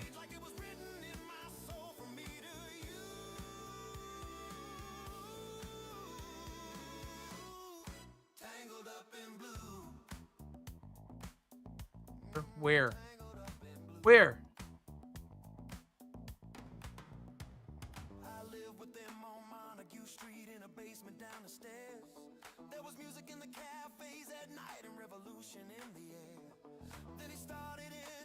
And it could be one of these that I'm skimming over.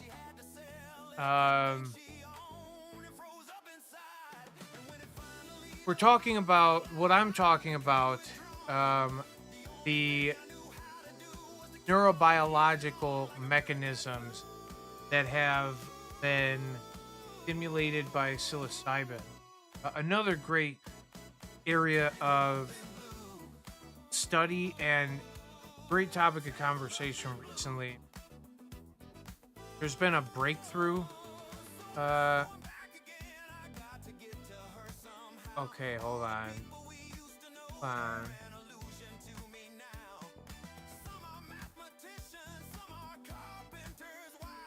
Did it?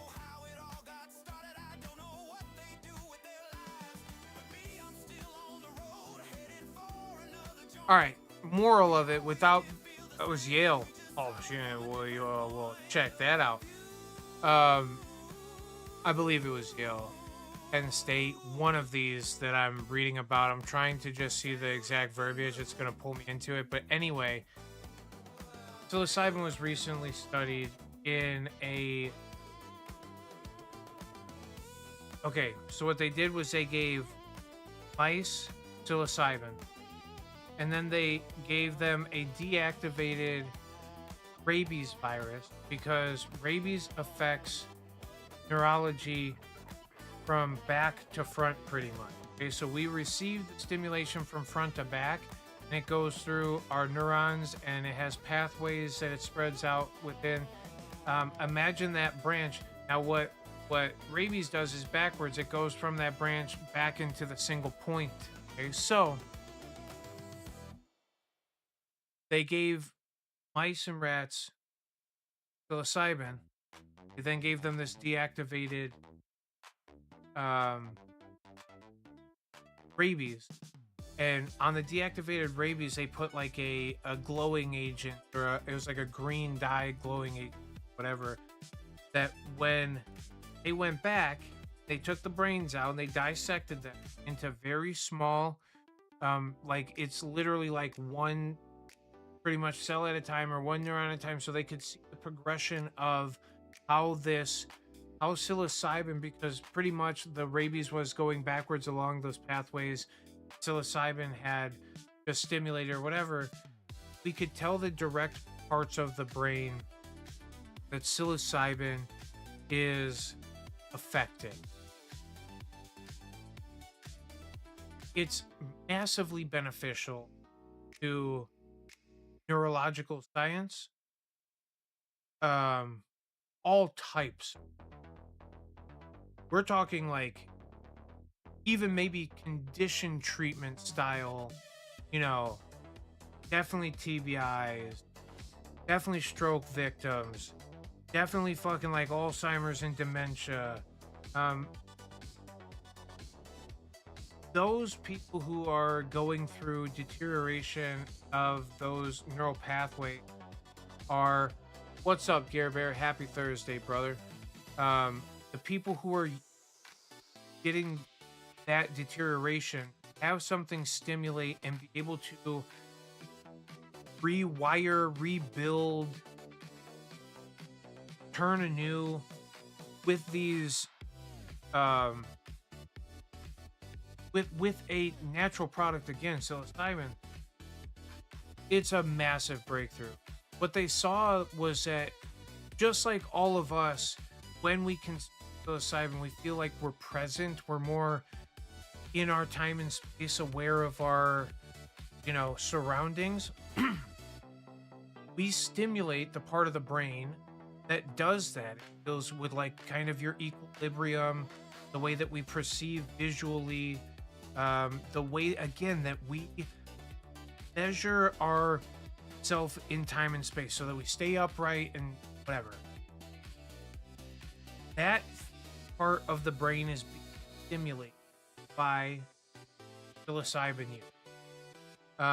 It also is playing a factor in the fear and the trigger response parts, okay, the neural responses that like a PTSD patient would have, where there is that spike of something that stimulates across in a quick way to trigger in those trigger processes. It stimulates those neurons to not fire and to be so overactive. So unbelievable research getting done in tons of fields of like Eastern medicine, right? Or natural earth medicine, plant medicine, mycelial medicine, right? Like mushroom, fungus. Um, I'm just pumped about the psilocybin study coming out because that is going to lay the groundwork for or I think this rescheduling, and another benefit of this rescheduling, is that we are willing to look at products that we otherwise thought were something before to see if what their actual genuine medical benefit is. And if we could do that with psilocybin,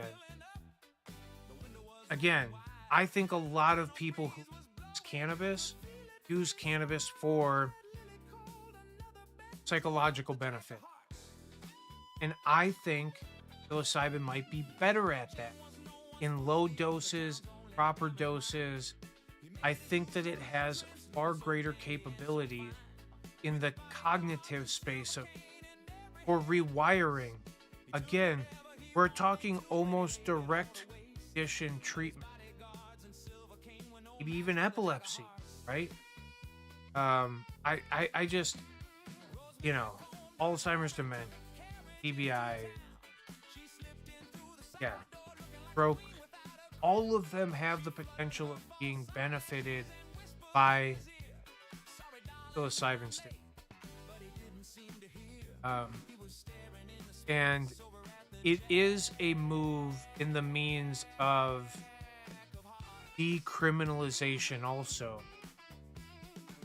It stinks because they still can't get over tripping over the word medical, which of all of the words in cannabis, y'all know how I feel about sativa indica. You know, there's a lot of words of cannabis, high, whatever, that really peeve me, that make me like disappointed in it. Hemp is one of them that kind of does it, but even worse than that is medical recreational. Ugh. I mean, how is all use of cannabis not medical cannabis? How is all prolonged use of cannabis not medical? If I'm using this to go through the effidols of life, then I believe that there is a medical benefit of it. Is it possible that you can misuse this thing? I am telling you all, yes, no matter what. Like, there are people who misuse cannabis quite regularly.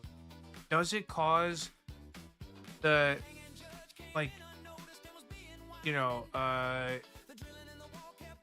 overdose like other shit? No, like, it's not going to do that, right? Like, is there a potential for overdose still? Theoretically, yes. And no matter what, the reason why you can confidently say yes is because any amount of pure, just imagine having pure distillate rammed into your vein. Can't do that. The blood system would be oversaturated with the thing. And even if we diluted it to a certain rate, at what rate can we make it to where our blood is less blood than it is whatever compound is going to ultimately hurt you? And that is where toxicity kind of makes a difference, right? It's not, we all get it. You can consume a ton of this stuff and not feel super bad or have long-term ramifications. But that's why, like, again, they keep saying standardized dosing. I keep saying proper dose. Overdoing any of this doesn't make sense.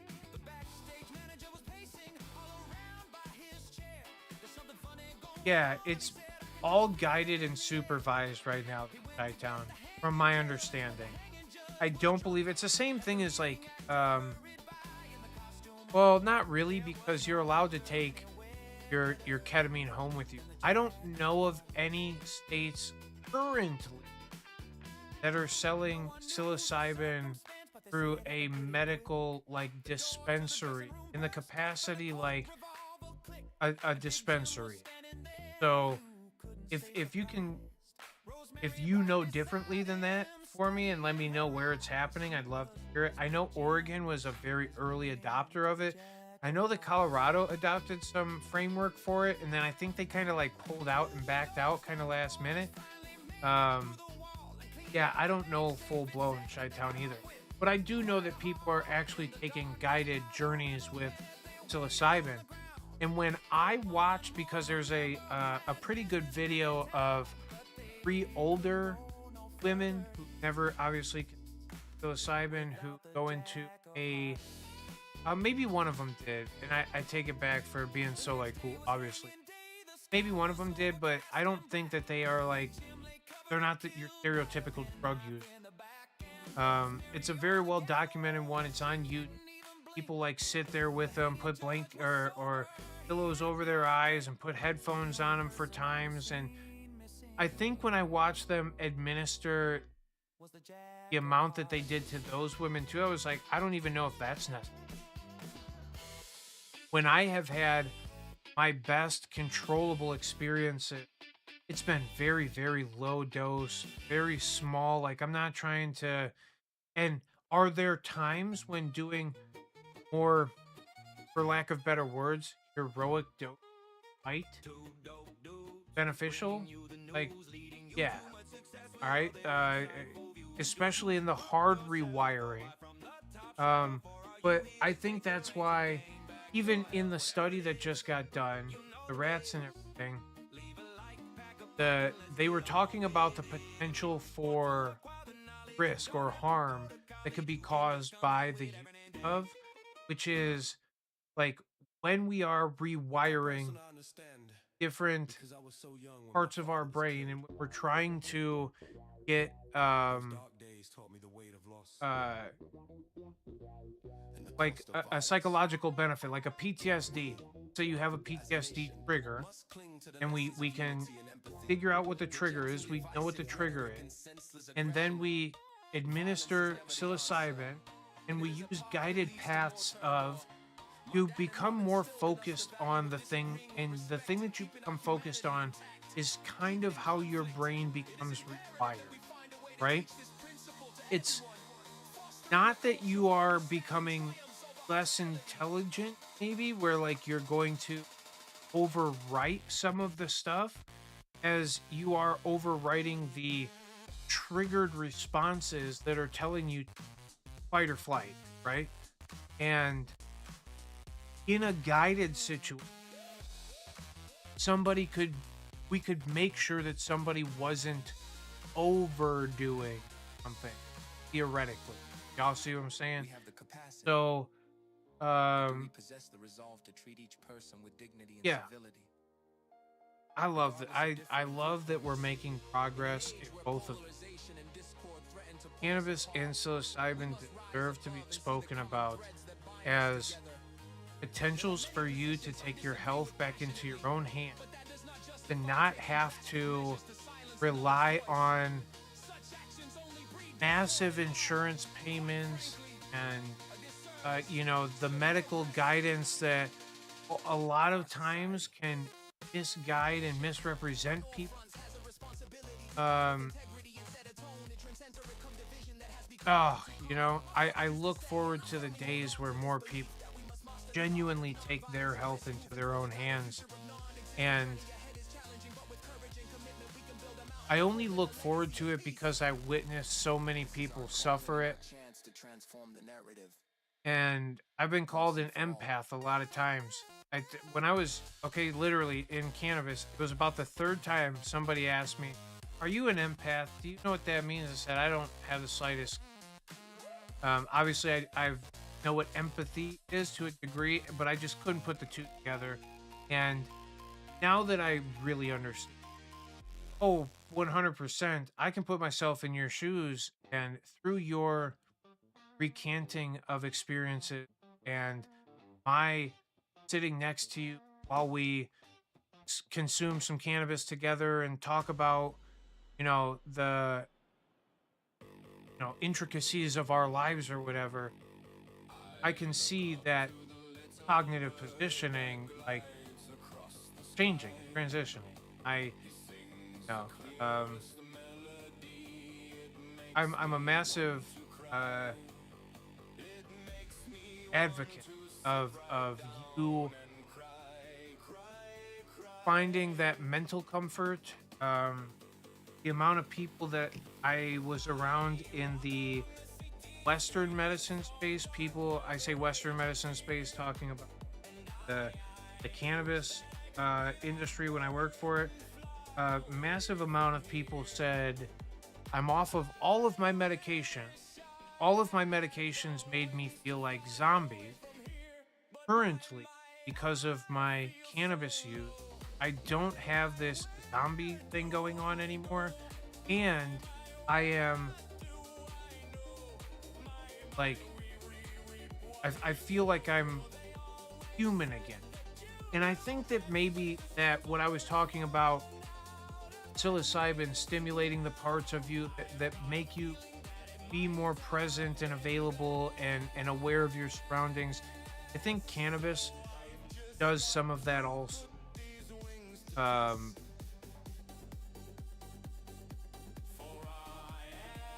and like I said, I've witnessed a lot of people say I felt a zombie before, like I was out of body a lot of times, completely mindless. I literally wouldn't remember days at a time.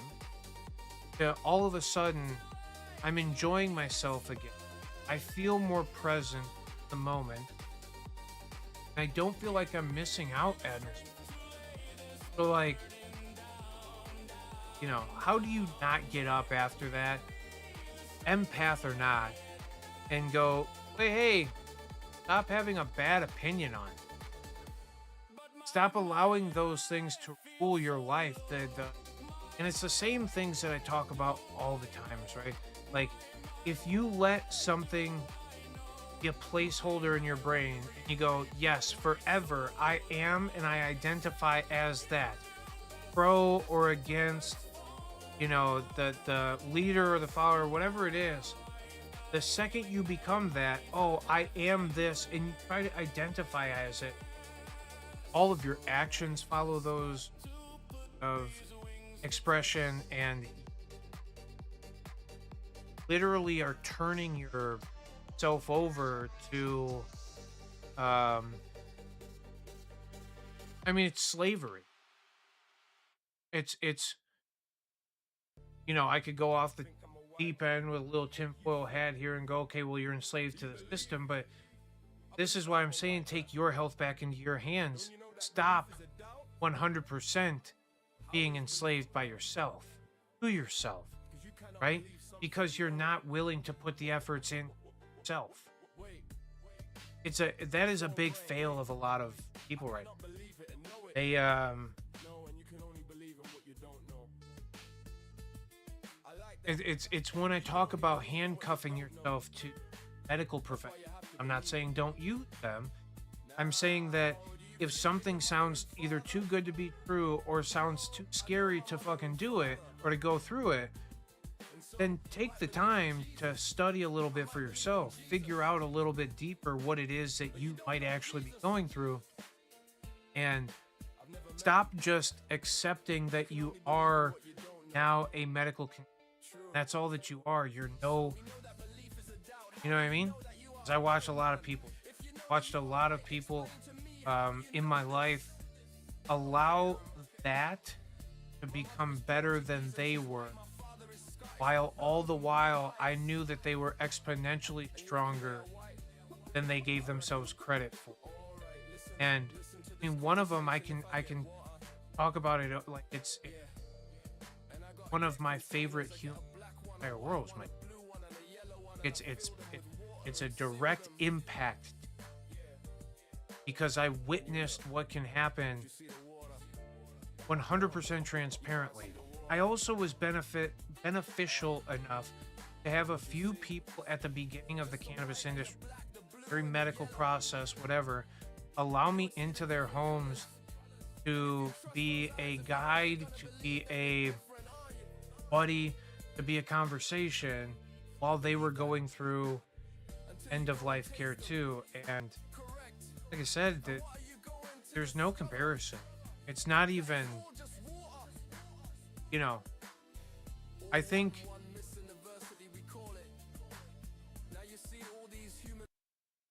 sorry. Yeah. I think that every person deserves a better shake at what health is, right? Everybody owes it to themselves at some point. Um, Even as depressed or as anxious as you may get, and as much as you might beat yourself down, the there's a lot of us here that care about you. A lot of us that would like to spend some more time with you. And nobody wants to see deterioration, period. But I don't want to see dignityless deterioration at a almost guaranteed rate of suffering, right? Because that's something that happens all the time. I mean, it was literally part of the you know executive order speech. Um, so yeah, I don't know. I'll never stop doing what I'm doing as far as advocating. I wish that I could reach more people, and I wish that I could introduce more people to it. I wish that I was the first time consultation to medical patients, and that they didn't feel like they were stuck going to dispensaries where people, you know, you're probably worse than a coin flip. You might be you know, at least a D6, maybe upwards of a D10, and I'm sure at the worst place, a D20's worth of you know uh, finding somebody who knows the math or science behind cannabis, and it's not just well, you can feel good by 50% THC because I feel good about 50% THC and it gets me to feel real good, bro. I get you know I don't know, lit. No, that's probably too. I don't know what the Zaza. No, that's just hype. What do they say? Fried? I think that's still. Anyway, you know what I'm talking about. Just getting too messed up from this. That's not what this is. But I am gonna smoke this thing. Hopefully, use the battery. Hopefully, I get it to not be so. Trying to get to 420. Come on, battery. Hold up and together. It was 6-8. 7 was scared. It was 6-8-9. So he got the fuck out. None of this shit. Alright, your one hand eating.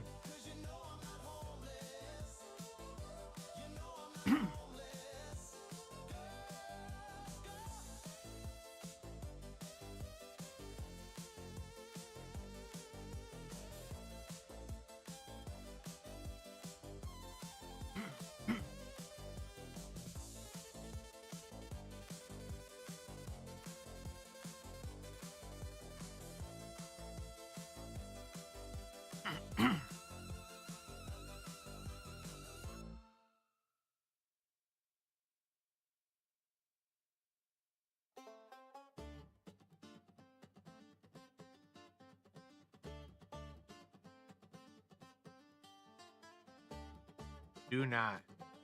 Don't. Don't. Oh, it looks like it wants to go back the other way so bad. Oh, God, I'm gonna show. I'll show that. I'll let y'all be disappointed with me at the same time. If it goes bad, we're cooked.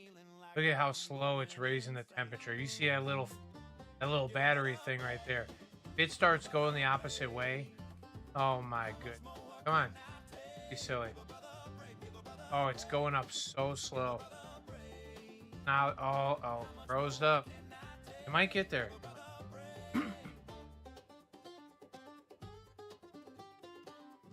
What's pass through?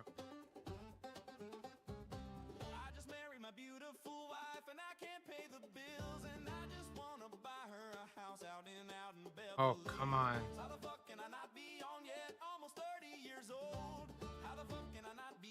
No.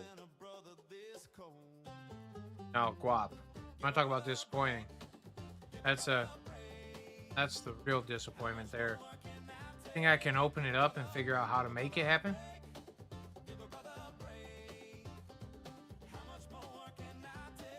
I mean, 395. Hey, calm down, dude. I didn't mean to touch it.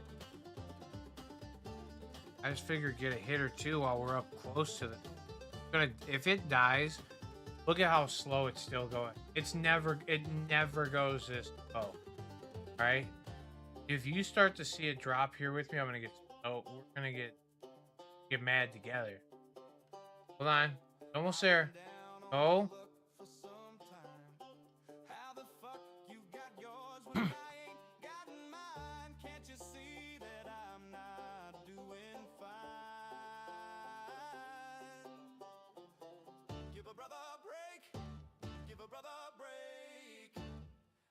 More can I take? Give a brother a break, give a brother a break, give a brother a break. How much more can I take? Give a brother a break. Holding up. Get in there.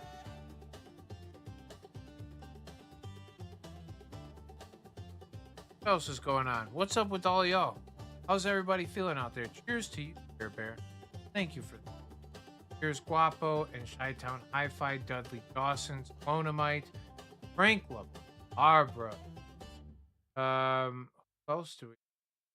John Voight, still around my guy, fucking all the love in the world. Norm! Oh, I love Norm. How cool is it that he pops in? That makes me fucking pumped up. Very big fan of the. Is that everybody? Yeah, it's everybody. Getting it up. Y'all are fucking heroes. Cheers, man.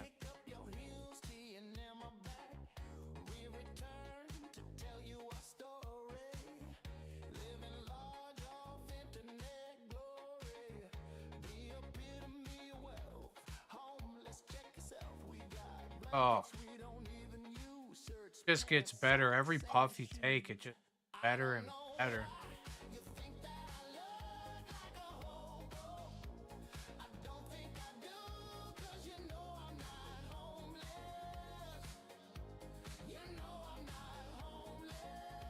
No, I'm not homeless.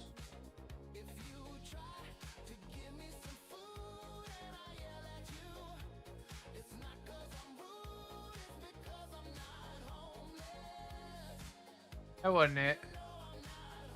That was close. Oh no. Oh. There's a little scrolling bar at the bottom.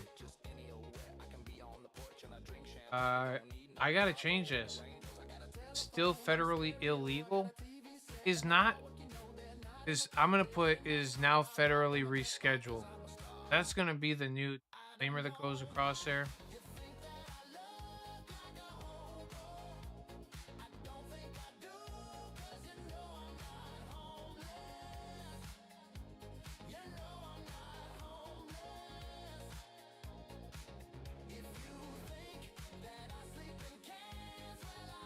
Can we all? Did y'all get the opportunity? Let me pull it up. I'm proud of it. What the fuck is it?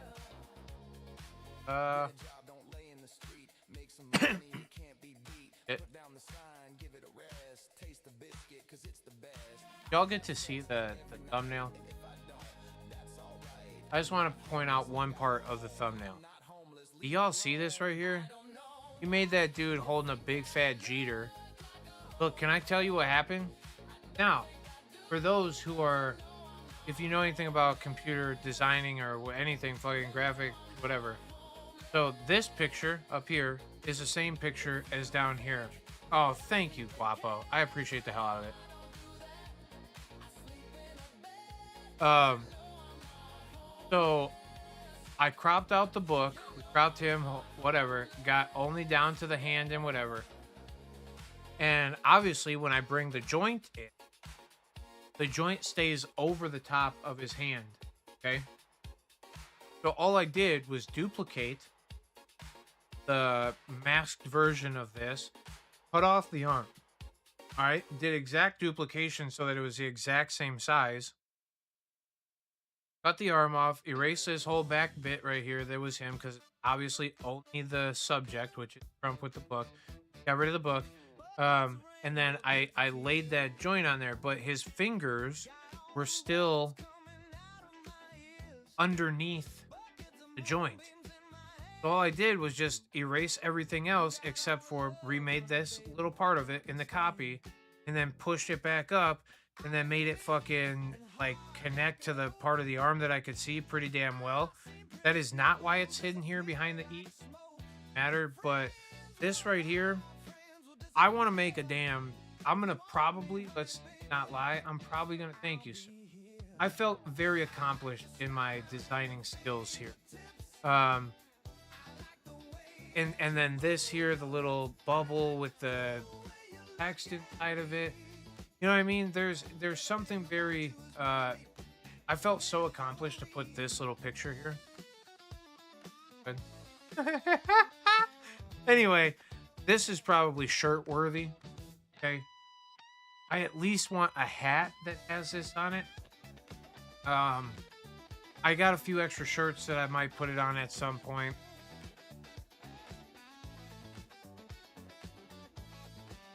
Well, you think we put that right there? Are we allowed to sell images of man himself, or I don't know? Maybe are they going to take it down? Can we put that through as something that you can buy online? Put it on a shirt, maybe a couple of hats or something. Selling part. All right, touche. What if we did the what you call it? Some guys South Park thing. What if we did the South Park thing?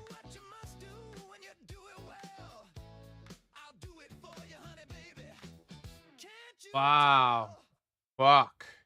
Chi-Town, that's badass, actually. Theoretically, yes. That's a very achievable thing.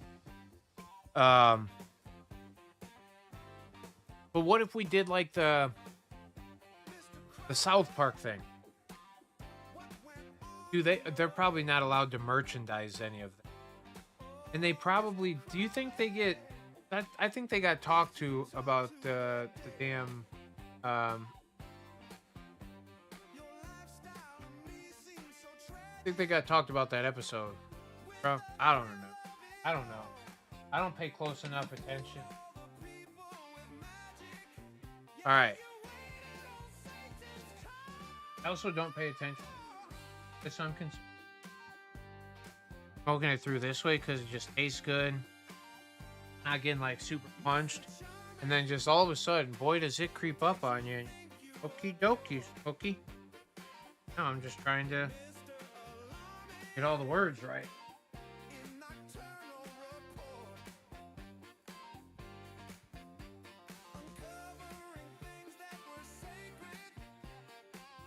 Yeah, it's literally what I'm saying.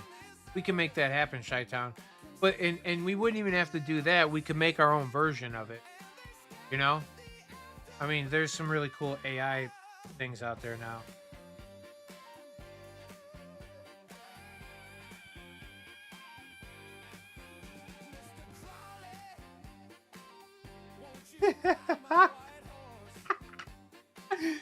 Oh, Chi-Town High Five. I just opened that text message you sent. That is fucking hilarious. They only get medium. Oh, that's funny as shit.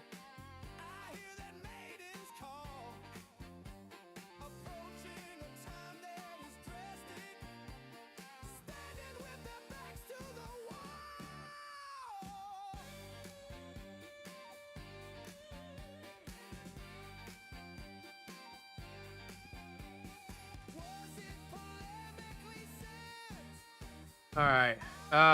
Anyway, thanks for allowing me to like my own shit.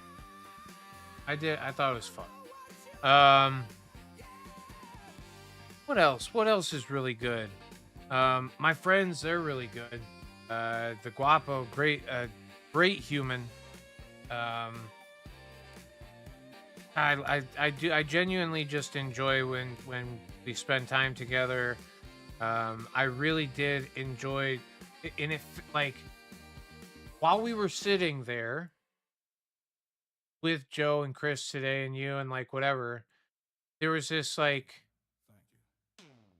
demeanor. I hope it wasn't from me because I was just chilling, bro. I could have sat there for hours, but there was this like feel of like maybe they were ready to go or they were rushing or whatever, and um it felt so short when it was done. Like I was like, damn, dude. I don't know if that anxiety of being around or we have to go be somewhere at a certain time was just spilling over. But once it was done, it was like this opposite, like a rug pull to me. Like I was like, no, I don't know. Anyway, love fucking spending time with those guys, and then obviously appreciate you being always um, both hospitable and just generous beyond belief. Um, Mad love. But it's because of all of you that I genuinely spoiled in life. Um, yeah, that's it, Guap. Happy 11/11 Gare Bear time. Fuck yeah. Um, yeah. Yeah, Guap, and you know, okay, on the birthday, not, but like, I would look. I don't think people understand. I enjoy just having life conversations and talking about the shit that's going on with individuals and people that are around me. Like I said, like it's literally all of you in here. A lot of you allow me to be more myself than the people that I spend most of my time with. And I mean that in the way that you are willing to reciprocate the passion that I have for something. And you do it in like the most, like it's like my favorite thing in the whole world because a lot of you hold me accountable for like what's going on and how I'm saying what I'm saying, and I so much. And but yeah, this thing right here means more to me than um, just about anything. Because the platform to be able to talk cannabis, my love for all humans, a lot of the humans.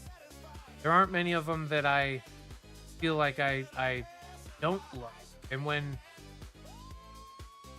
we so strongly disagree like that, where we're not going to probably get along, it's always you and it's not me.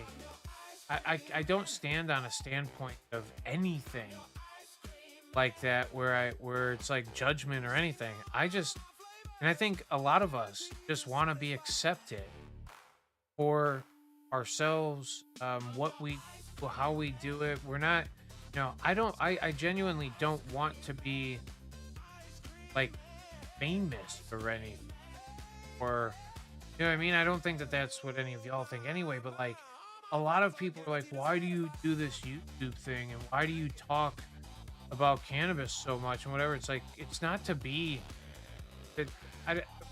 I hope that the message just spreads. It is Project 21. I see the numbers sometimes. I see how tight knit the group that listens to me rant at this level about these things for this long. It's like if I'm saying it, there's got to be some level of understanding for it from all of you. It's a justification thing, kind of, for me. Like, I feel great that y'all are willing to reciprocate these conversations, but it's like it dude, cannabis, for Christ's sake, this weed, man. And what in the fuck are we all getting so? We can't be serious. How can we all be into war and hatred and racism? Fucking just all of this nasty filth that separates and divides us and doesn't get us to a point of understanding. Again, it's presidential debate and not presidential conversation. Why do people that are so close to you argue a lot of time? Right? Like, what are we arguing? How can't we find a common place of at least communication where we agree to have a conversation about what we're talking about and not immediately run away from it or not immediately fall to blow, whatever.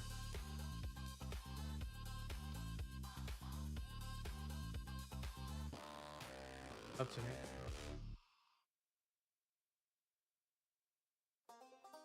Yeah.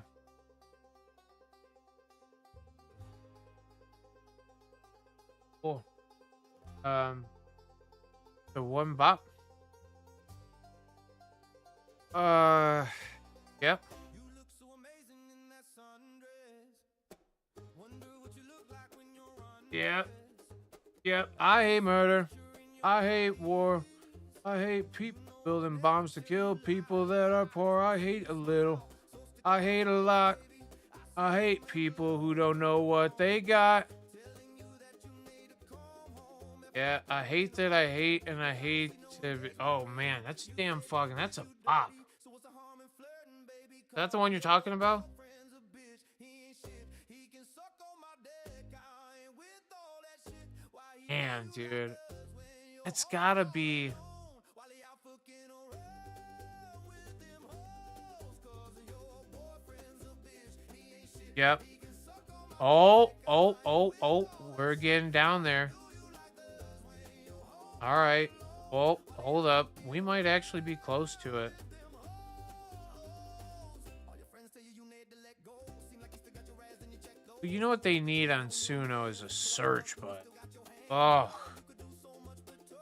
I just think there's too much going on. Post right there.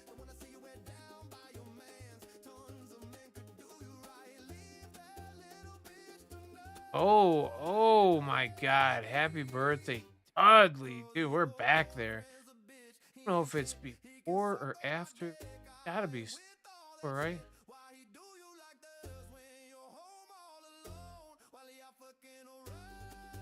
Man.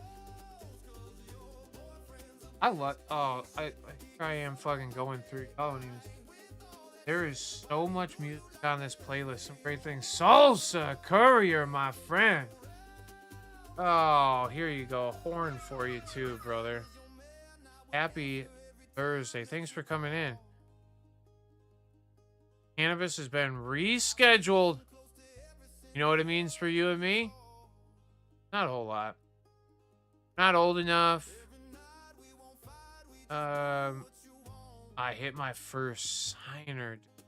Comic song. Oh, I love words. Oh, this is oh. Gibbity bebop, dude.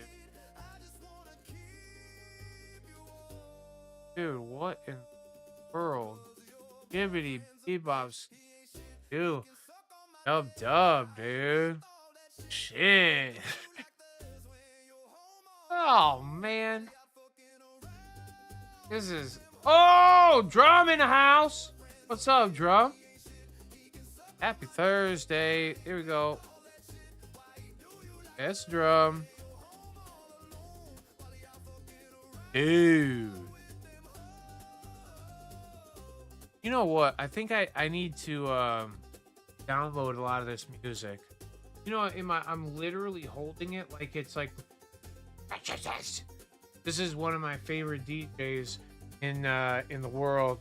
His name's Wicket. He is. I said it all fucking goofy because it's WICK-IT. It's Wicket. Instigator, very cool guy. But he sent me a USB with every song that he's ever made, mixed, whatever. Can't play it, it's copyrighted, whatever. But oh, I just got it in the mail. I am like, you guys have no clue how excited I am. I'm gonna be jamming.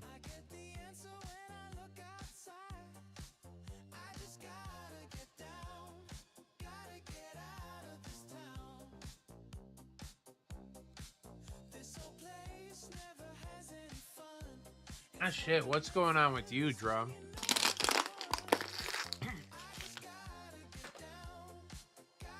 Crush them water bottles. Get that air out of here. Why are we throwing away air? I always wondered. Hello? Where'd it go? Oh, is it called something weird? Yeah, I'm looking for a. Oh, most of the liked songs. Here we go. Bad Mammoth Jam.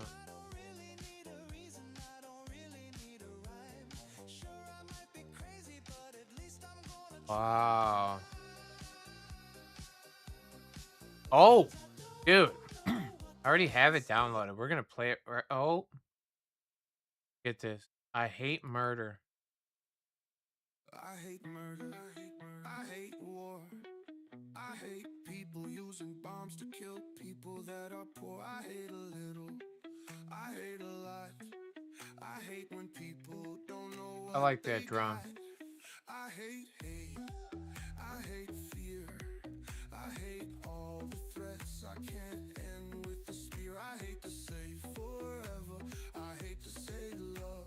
I hate how you can murder with an undersized glove.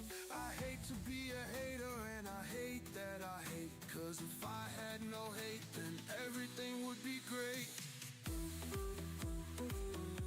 If I had no hate, then everything would be great. Yeah, if it is to be, it's up to me. You know, we can carry these resentments, we can carry these hatreds, we can be disappointed and pissed off and point the finger and blame and everything. Then, like, at the same time, it's, you know, I respect the efforts that I am capable of giving or the efforts that I gave. And if you're not, you're the only one who can change it.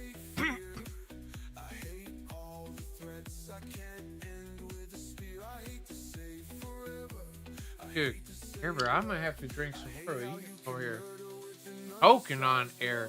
I hate to be a hater and I hate that I hate. Cause if I had no hate then everything would be great. What a good song. You know what? I spent what the fuck is it? Oh, hello. I I spent my another bop. I hit my first signer. God, dude, I could have gone platinum. No, maybe not. 999 silver. You know what I mean? I don't gotta be any of like the super precious metals like platinum or gold and shit. But I think like a 999 silver, like a pure silver. Okay? That 925, that's sterling? I don't think so for me.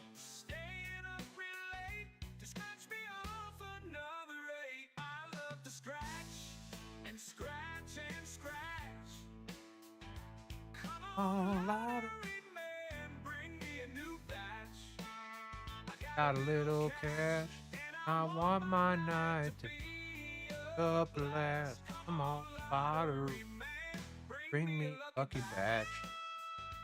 Damn. We have made some bangers. All this skill and talent. Y'all thought I was just good looking. I know that's what y'all are here for. Just to check out my, you know. Can we do some poses every once in a while? No? Alright. Okay. Hello, well. And maybe, hey. I'm just playing. Don't look at it. Come on now. I'm showing too much skin. We're in here to have a serious conversation about the medical benefits of cannabis. Cannabis. It's funny how some people say some shit. After we're done with this, do you want to hear the one lady say cannabis? How she do it? How she do it?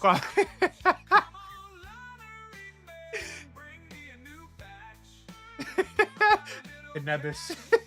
You gotta look to the right. Oh, that shit was funny. Oh, like a perfume commercial. Yeah, he's got the bottle. Oh man. Chateau cannabis. Yeah, that was good shit. Uh, dude, deputy, did I wear t-shirt the other day of Biz crying? I know you've seen. Have you seen the? Hold on, let me see. The only reason I'm maybe you didn't even see the thing. Oh, wrong one.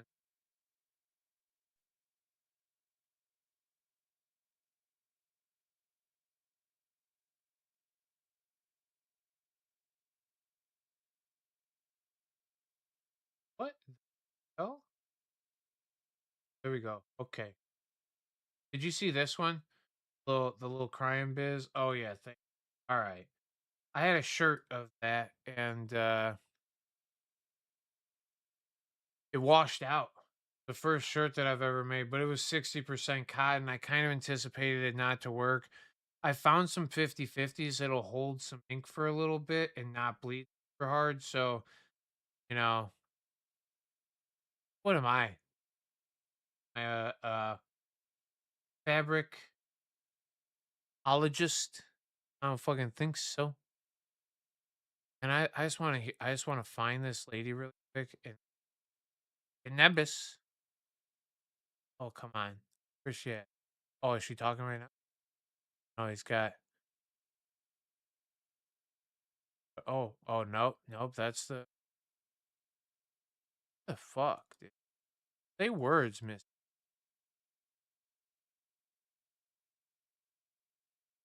All right. Anyway. Oh. And to understand, number three, who is a danger.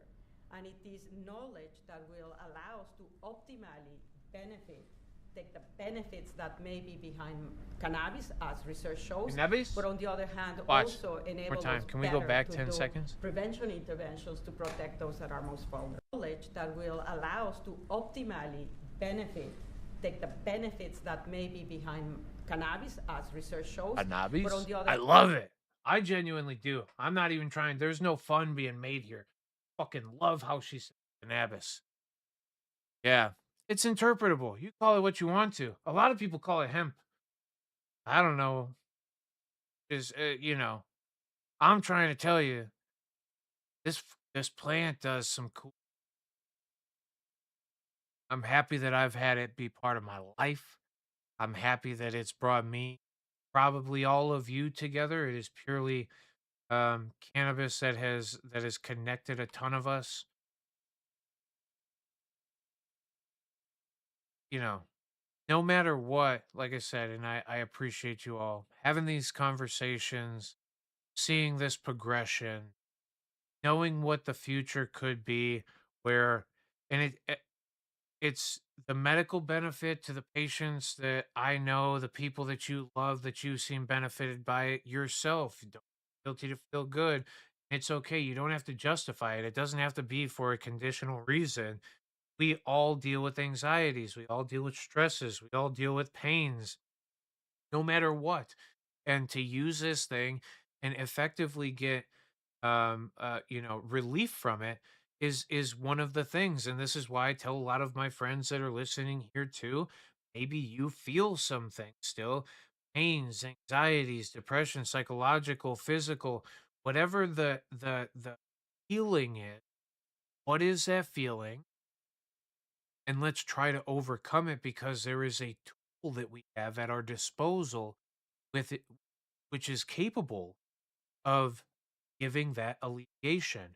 And if you go, well, I'm already consuming it and it's not doing everything that I'm looking for it to do, I just have to ask you, how truthfully have you given CBD shake? How consistent of a dose have you ever taken? It is an unbelievable part of this plant that, again, today it seemed like they talked more about that.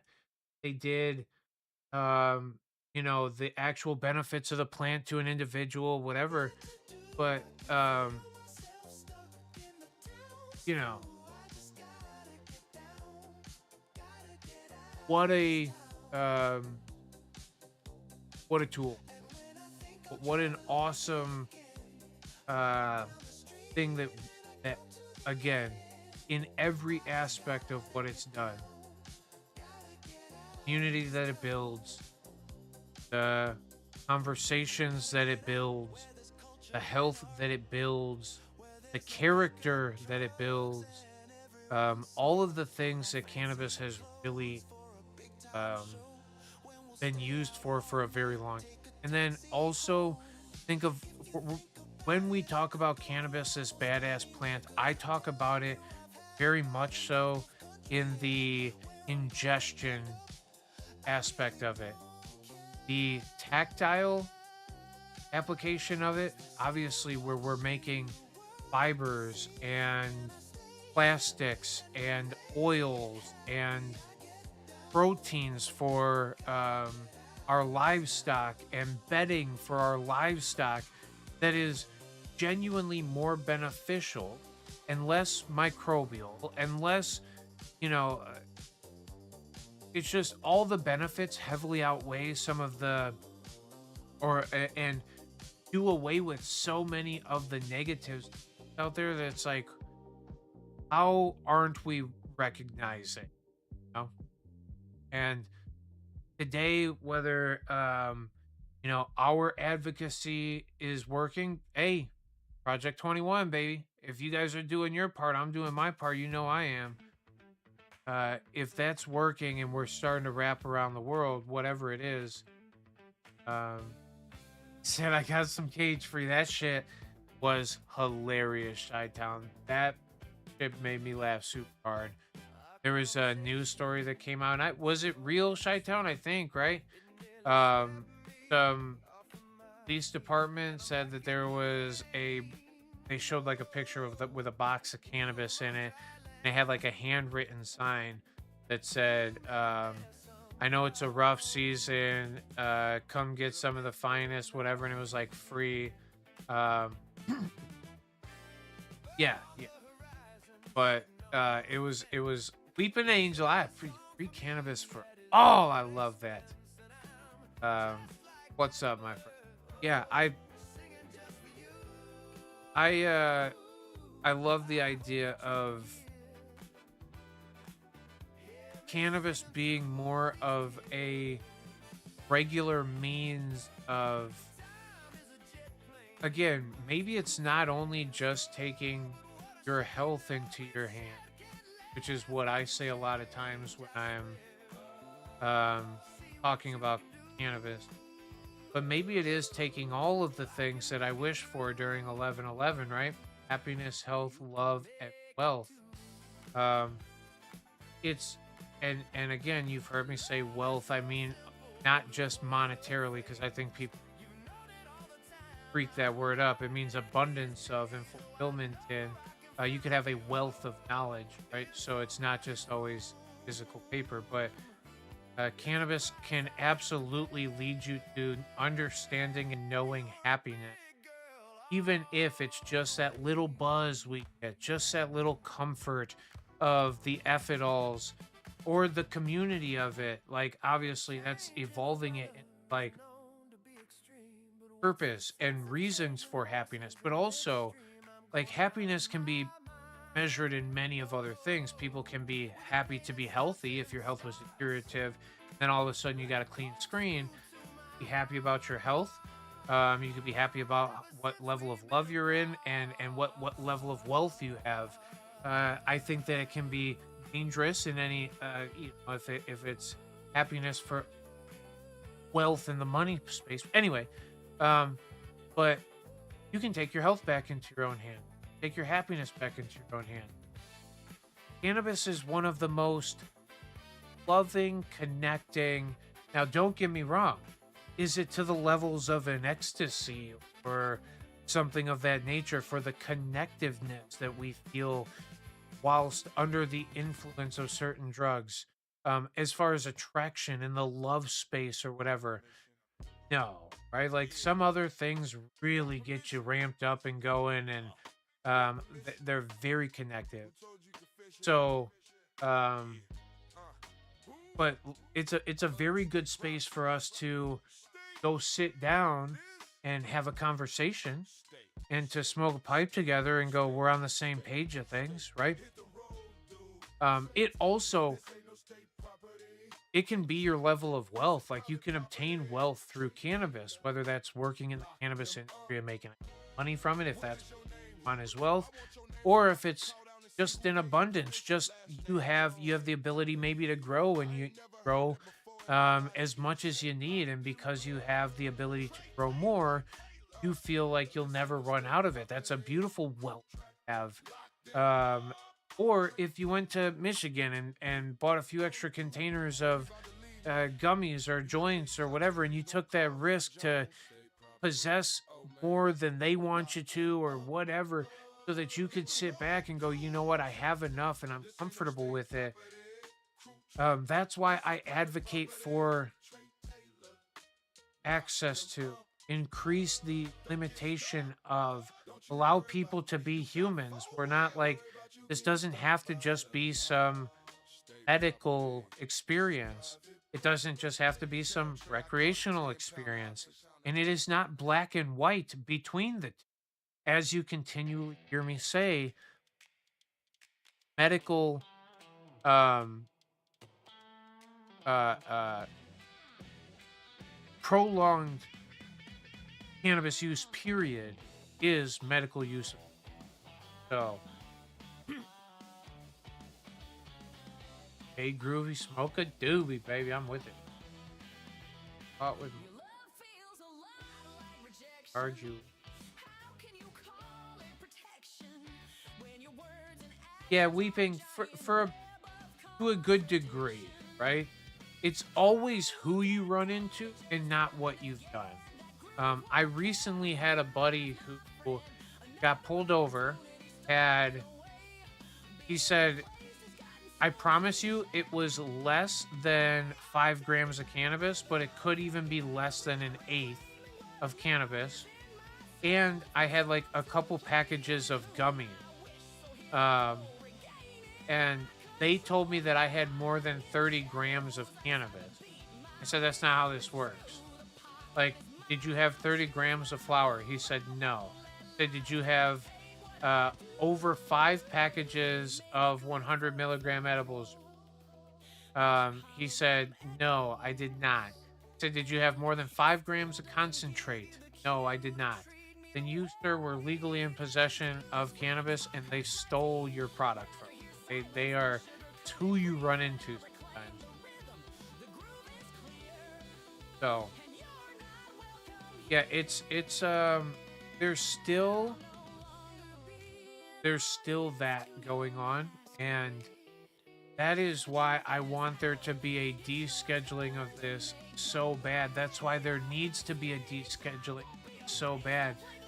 The ability for people to criminalize the law enforcer and for people to profit from the cannabis company owners to be law enforcement also is it's like the most wild thing. How do they get both ends of it? They're incriminating you and they're profiting from the sales of it? What the fuck is that? And every owner of a dispensary, cultivation, whatever, there's some level of lawyer, law enforcement, judge, you know, everybody comes from law enforcement in the cannabis space. Except, I mean, not the grunts, like the people have whatever. Drum, very excellent song.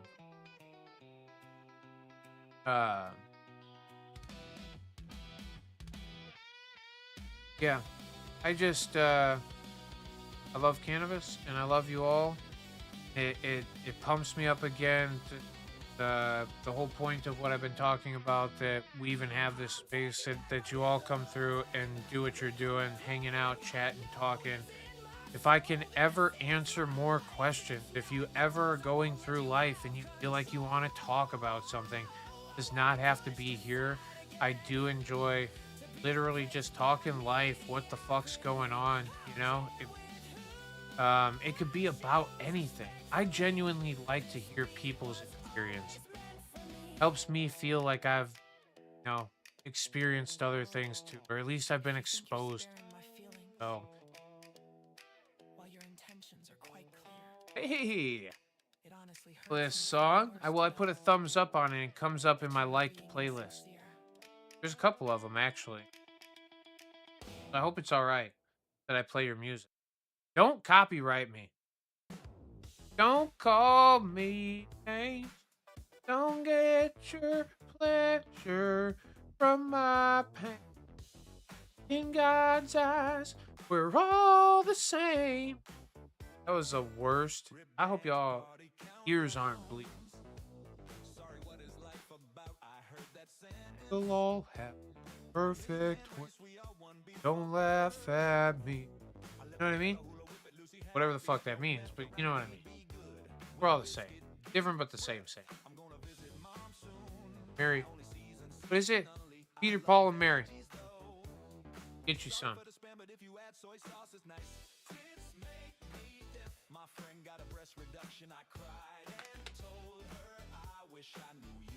Rip Dance Party Countdown. It's a great song. And a lot of you have been the product of songs. You have some verbiage inside a lot of these songs. You know, I copy and paste a lot of your text sometimes in the chat. It's made up quite a few of these bops.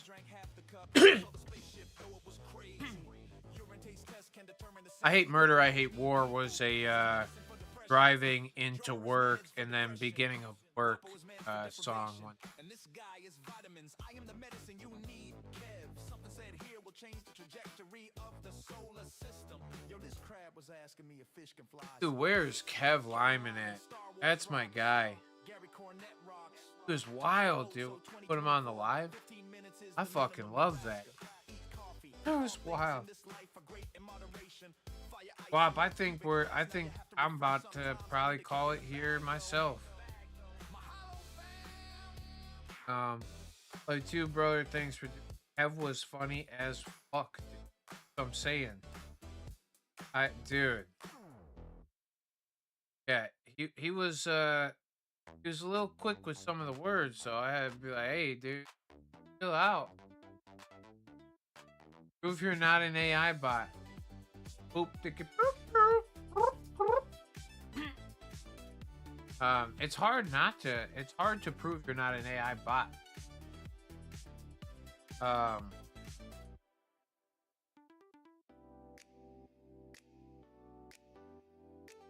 No. My blood is boiling, my brain's IBM. No? A lot of kids nowadays, their blood is Monster energy drinks and their brain is iPhone. You know?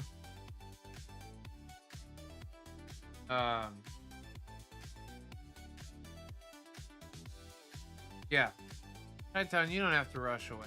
I gotta figure my life. There's what the hell am I doing? I was gonna say bye, but I just love, like I said, like one of my favorite things. I do got a few. I got this USB drive full of music that I cannot wait to start clicking buttons.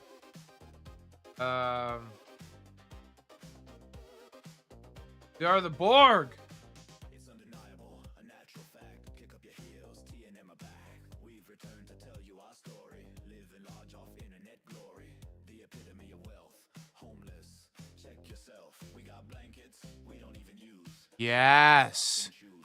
Yes. Yes. All of us are I mean, We Are the Borg is that should be a song. I feel like I really should. Can I make a song out of that? Fine. I might put.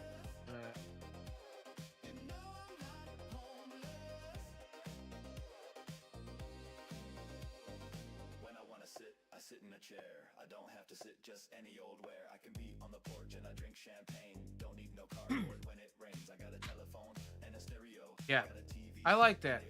Got some depth to it. You ever seen the movie?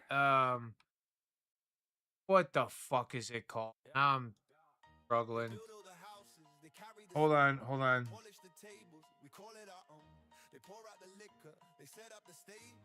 They Live. Have y'all ever seen They Live? Hold on.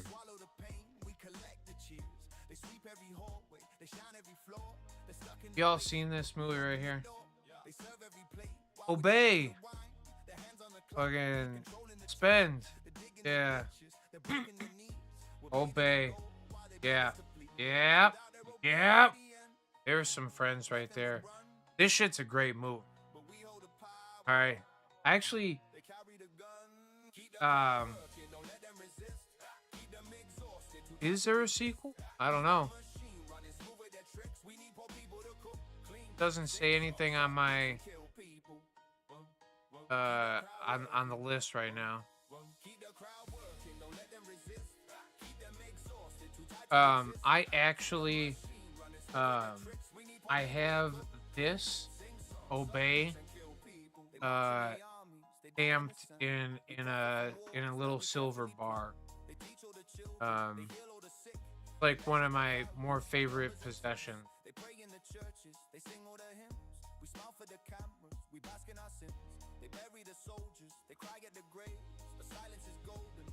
Drummer premise of it, when they, as you see this guy here and the thing, the shades go on, when they have the shades on, they can see all of the like alien people or whatever this is, that they wear like human skin to all the rest of us, but if you put the like glasses on, all of a sudden you can see the human skin or the fleshy alien people.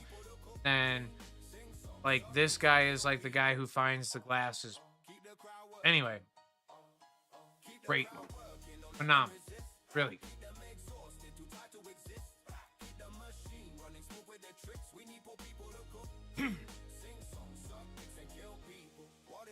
Oh my god. Dude.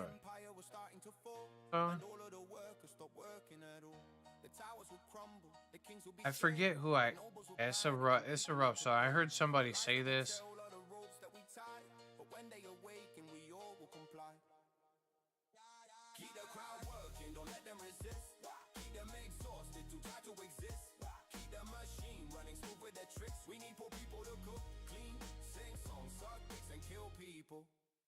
Oof. Poor people. Sing songs of the. It's a fucked up song, dude. There's like so much to it. You know?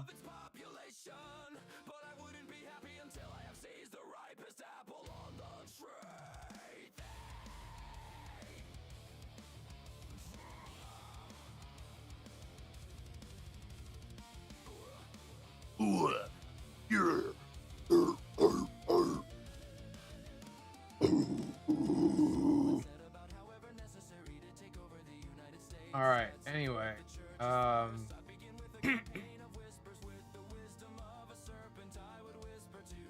my friends, I appreciate y'all coming and spending some time on this rescheduling day.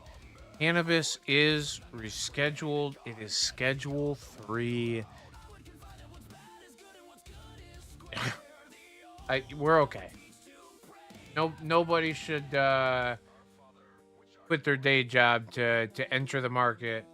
I wonder, you know what? Now that I'm saying that, I want to see what kind of surge did the markets go through. Has anybody looked at that?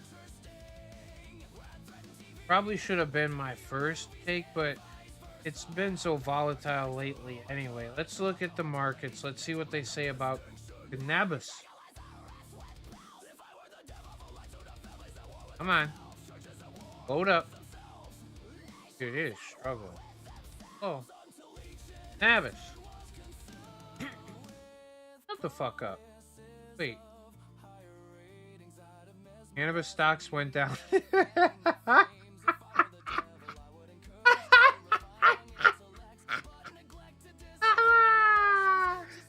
Oh my God, dude. I don't mean to laugh. I'm sorry. I'm sorry if anybody's invested. I beg you, this is not the industry.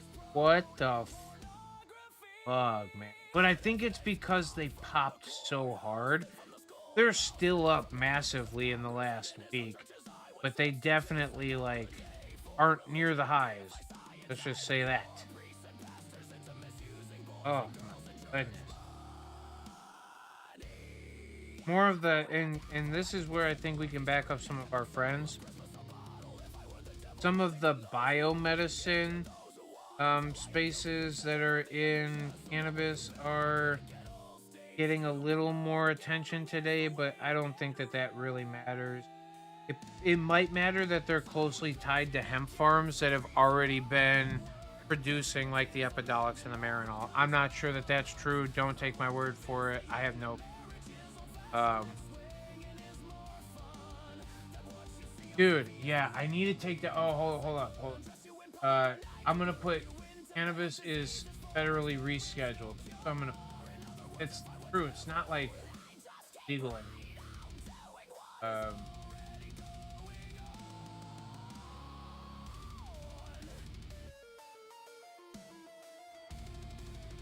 Federal.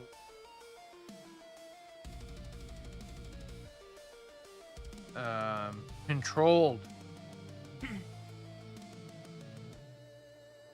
is now federally scheduled. Gotta happen.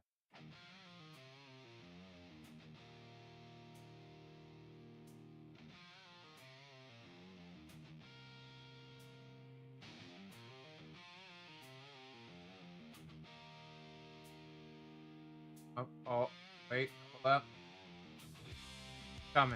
Coming our way. Oh, drum again.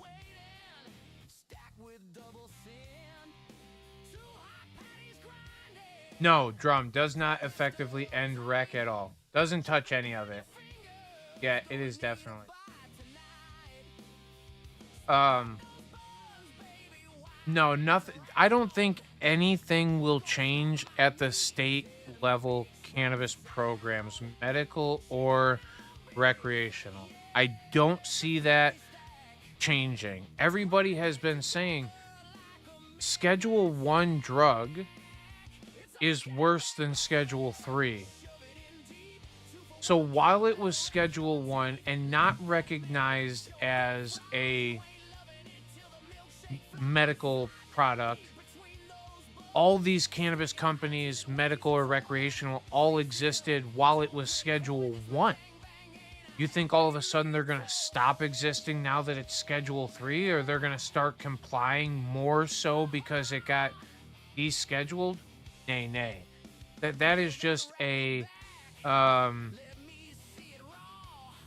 I think it's just that real easy to like get lost in the sauce type of reaction towards what is going on here.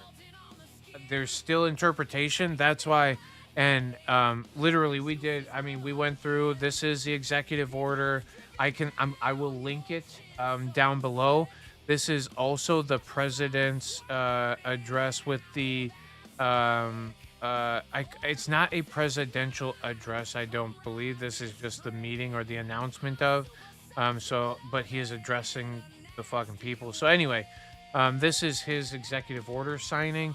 I'll post both of them in the link for this stream, so that if anybody wants to go back and see it, you have the source to it. But yeah, this really doesn't do anything to state-driven cannabis markets. They didn't even mention banking, which feels weird. I respect that the rescheduling is obviously just talking about its benefit, but he slipped in a few words that could be impactful towards what gets moved in the next few years or whatever. Had he just said, with us paying any mind to making sure that the banking got better, and he could have slipped it in, there could have been some bigger movement in that. But I'm with you too, Weeping Angel, one step at a time. We don't have to rush in front of it. Movement is good. This movement is good. Um, but this isn't necessarily the reason that they're doing this is to establish a grounds for CBD mostly getting used or distributed by um, big pharma, Western medicine, and being able to call it a medicine. To have doctors be able to prescribe this to their patients with a with an insurance through a copay, you know. So it just it does screw some of the market, some of the hemp producers and whatever, but they specifically outlined it for hemp producers to benefit from this. As long as, and I'm sure now if you get your FDA license and you're able to, there's a chance that you are able to sell into some of the, you know, uh, medical markets, the federally recognized medical markets, so long as your product passes whatever tests or whatever you know interpretation these people want to do. So it's weird because in Western medicine currently there are generic brands of things. There's name brand and there's generic. Does Epidiolex take the lead because it's already been out there? It's recognized as the brand of CBD that is administered by doctors, or could Sun Drenched Farms go out and could Dr. Levy go out and get the proper classification, ability for distribution to where he could sell in, and now you are getting, approval to sell your product to a wholesale medical market that could use your product as the generic. So there's a lot that is to unpack. um but it's really the no matter what, we're looking at this optimistically. I am at least trying to look at this optimistically, and I'm not trying to look at it too doom and gloom. But the big thing is not to, not bad. I don't know. It was wreck on a loophole. Why would they actively it but keep it as a loophole?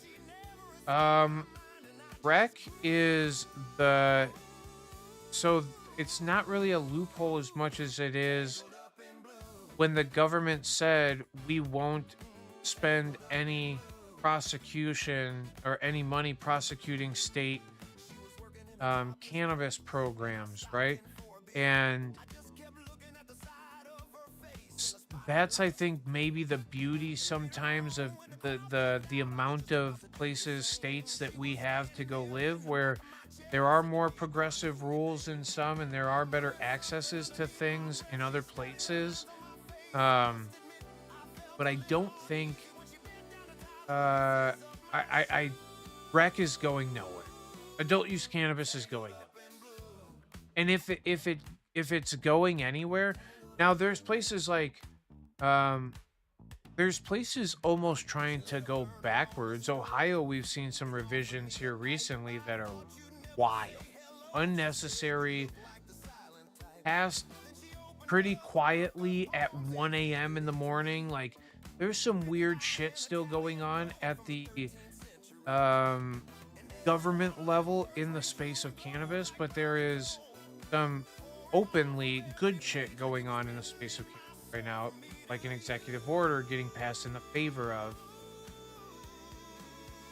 And Maine is looking to roll back. Mr. Rourke, what is up, brother? Happy Thursday, dude. I'm pumped that I stuck around now. I said about when Guapo was about to leave 10-15 minutes ago, I said, you know what, maybe I wrap it up.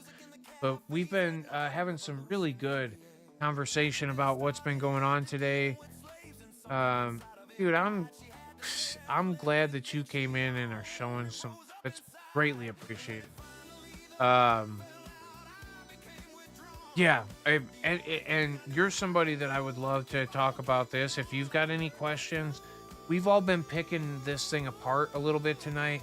I've also gotten very philosophical for a few moments, but I as I will. Uh there's interpretations of this new rescheduling that are very optimistic. Um the rescheduling is this executive order, as we all should read really quick. Just we'll get to one part that is like the most important. The attorney general shall take, so it hasn't been done, all necessary, so anything he could possibly do, steps to complete, so fucking deliver, dude. We need, it's not completed. So this person, um well, if you missed it, you missed the rescheduling of cannabis well, it's not rescheduled. Okay, that's all. The man wrote an executive order for people to get the shit done.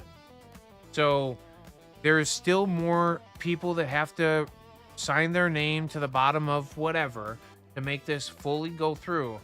But the executive order was signed today, um, for increasing medical marijuana and cannabidiol research. Kev Lyman. Oh, I was just talking about you, dog. Happy Thursday, brother. Thank you so much for showing up.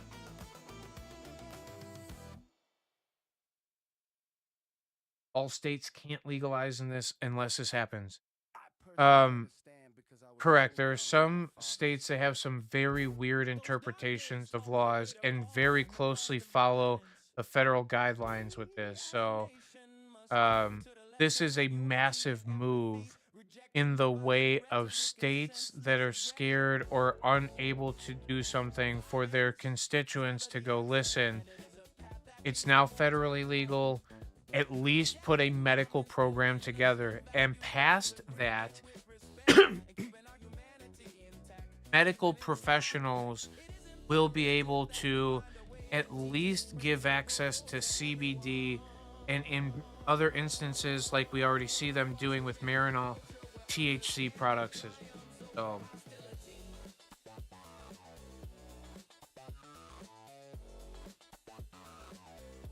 in Chi-Town, that's a whole nother fact, dude. You're absolutely right. Like things, you know, what is the cover up for what? How big of a statement is it? You know, I don't care about politics. None of it matters to me. I think it's all a big fucking show. It's as much a show as the WWE, right? It's as much a show as actually the WWE takes more talent, skill, in putting your neck out on the line legitimately than any politician ever has in their life. They've maybe put their reputation out there, but that's as good as fucking being a YouTube influencer or a fucking Instagram influencer. There's really no drastic difference. But yeah, smoke and mirrors, baby. Yeah, 1,000%.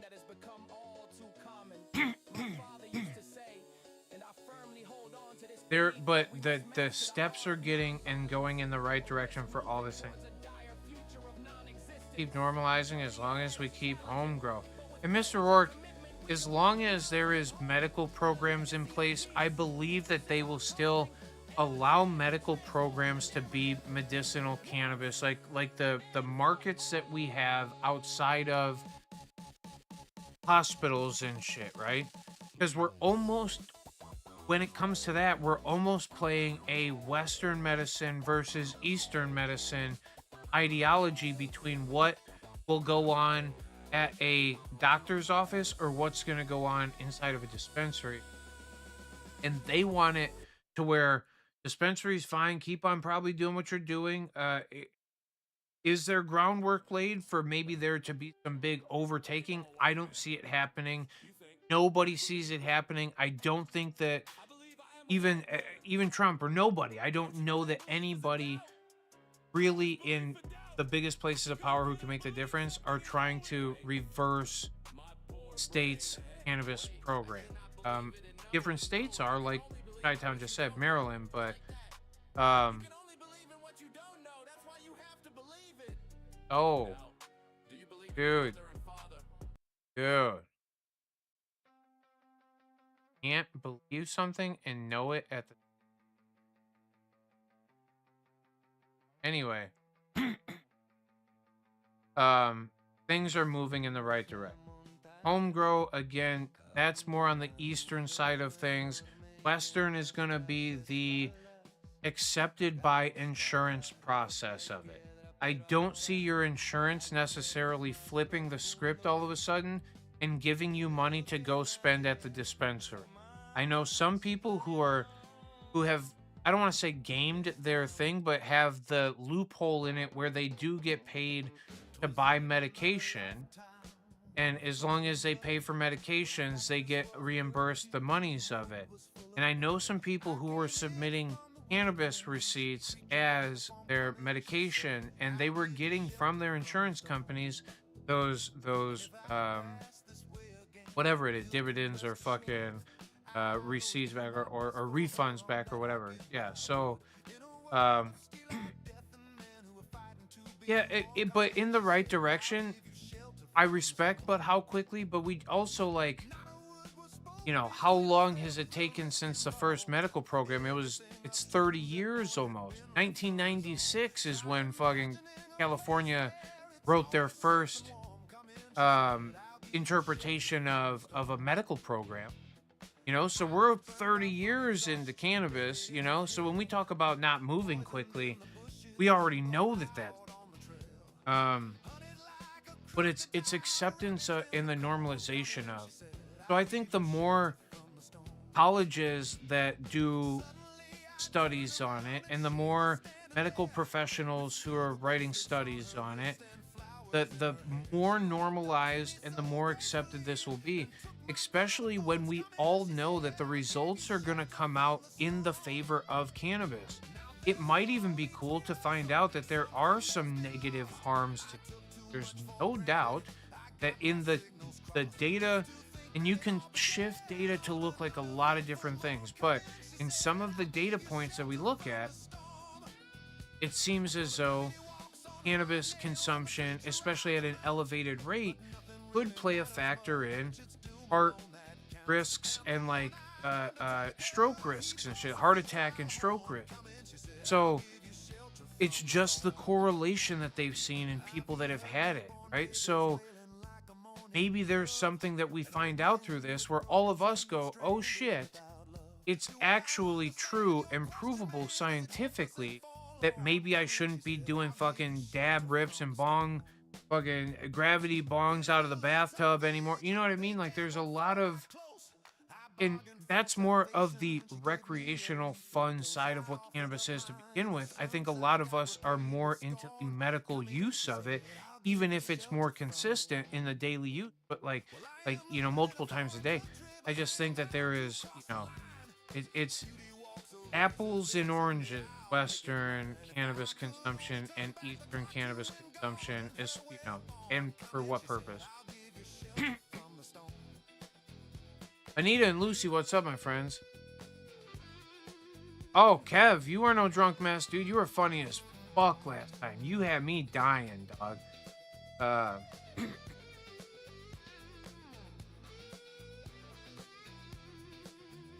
First, It's undeniable, a natural fact. Kick up your heels.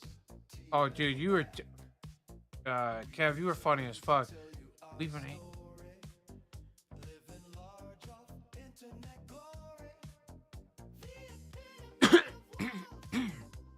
Yeah, Sleeping Angel. There are some. I'm absolutely there with you.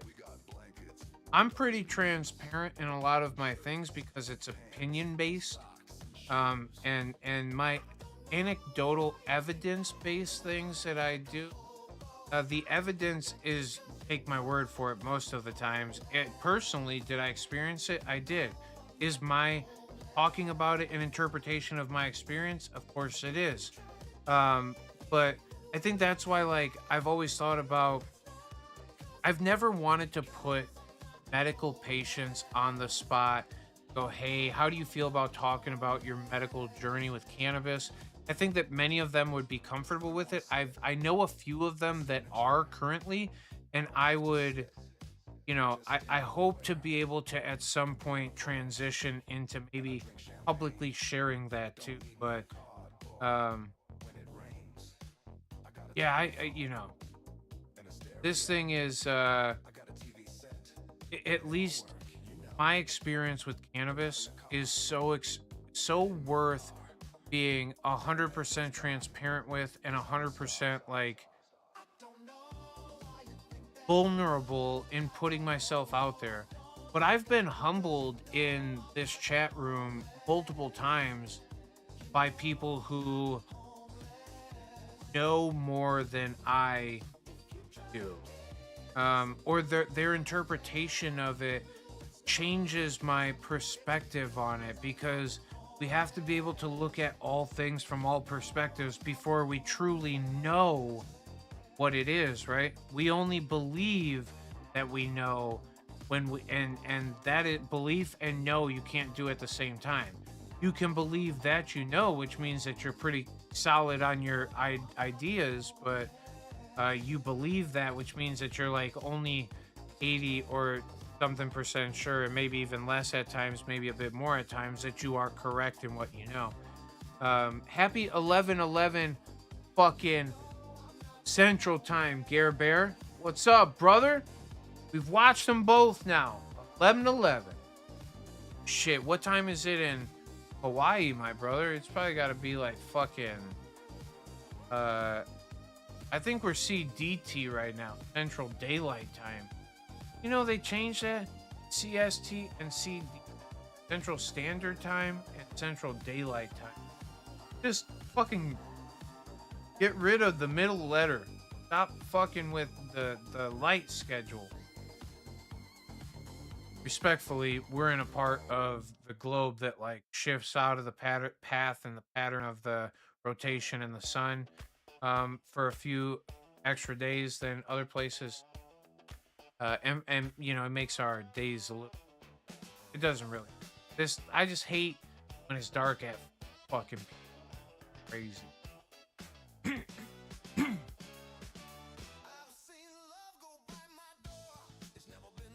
Effed up.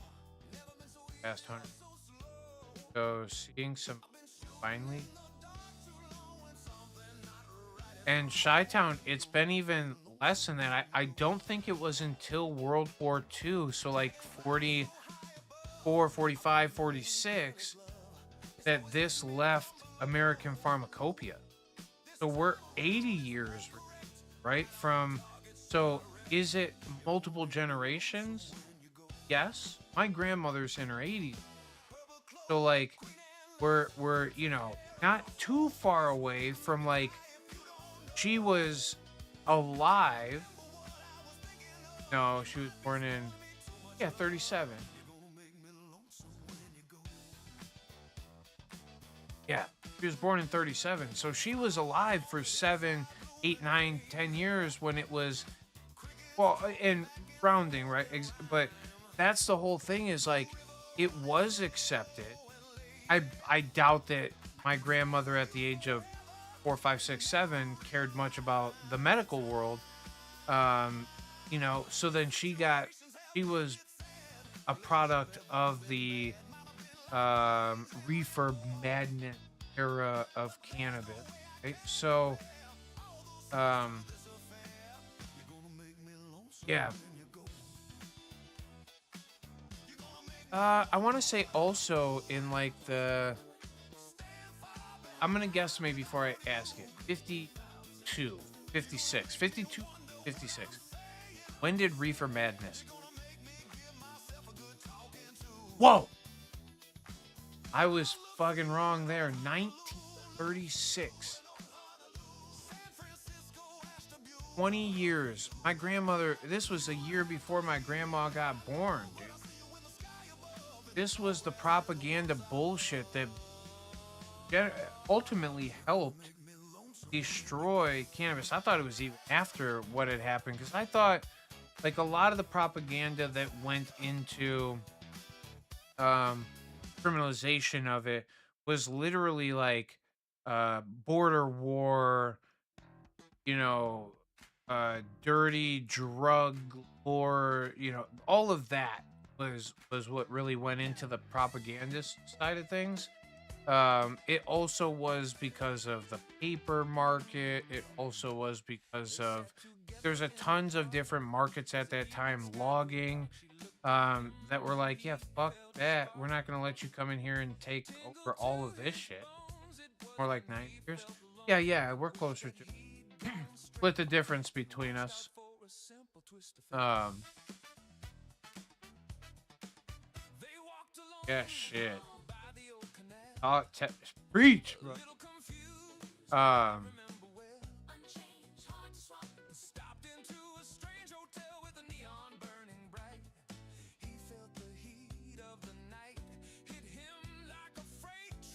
oh, okay. My friends, I can't tell you how much oh my god. Gary, did I get a fucking card in them? Can you all just take a minute? Fucking what you know what? You know what I said earlier? That y'all do a lot for me. Make me feel wonderful and like accepted and appreciated just by showing up here. Some of y'all, like my boy Gare Bear here, went above and beyond and sent me handwritten card, dude, for Christmas, bro. Get out. Gary, I appreciate you very much. You, Anita, and Lucy are some of my honest, like, I love you guys to death. I think you're some of the coolest people that are out there. I always am thinking about you all, hoping nothing again, but like just all happiness, health, love, and wealth. Like, you guys deserve it more than, as much as anybody, if not more than a lot of people, right? So I love you all, and that thing right there, when I saw that thing today, there's like this overwhelming. Oh my god, I took a picture of the outside of it. This boy put fucking on the outside of the card. I can't.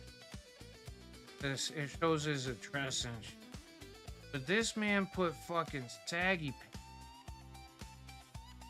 If I can, I can't block it out. He put saggy pants on the damn return address. All right. It made my day. I took a picture of it. You know. Oh. Anyway, I fucking love y'all. Um.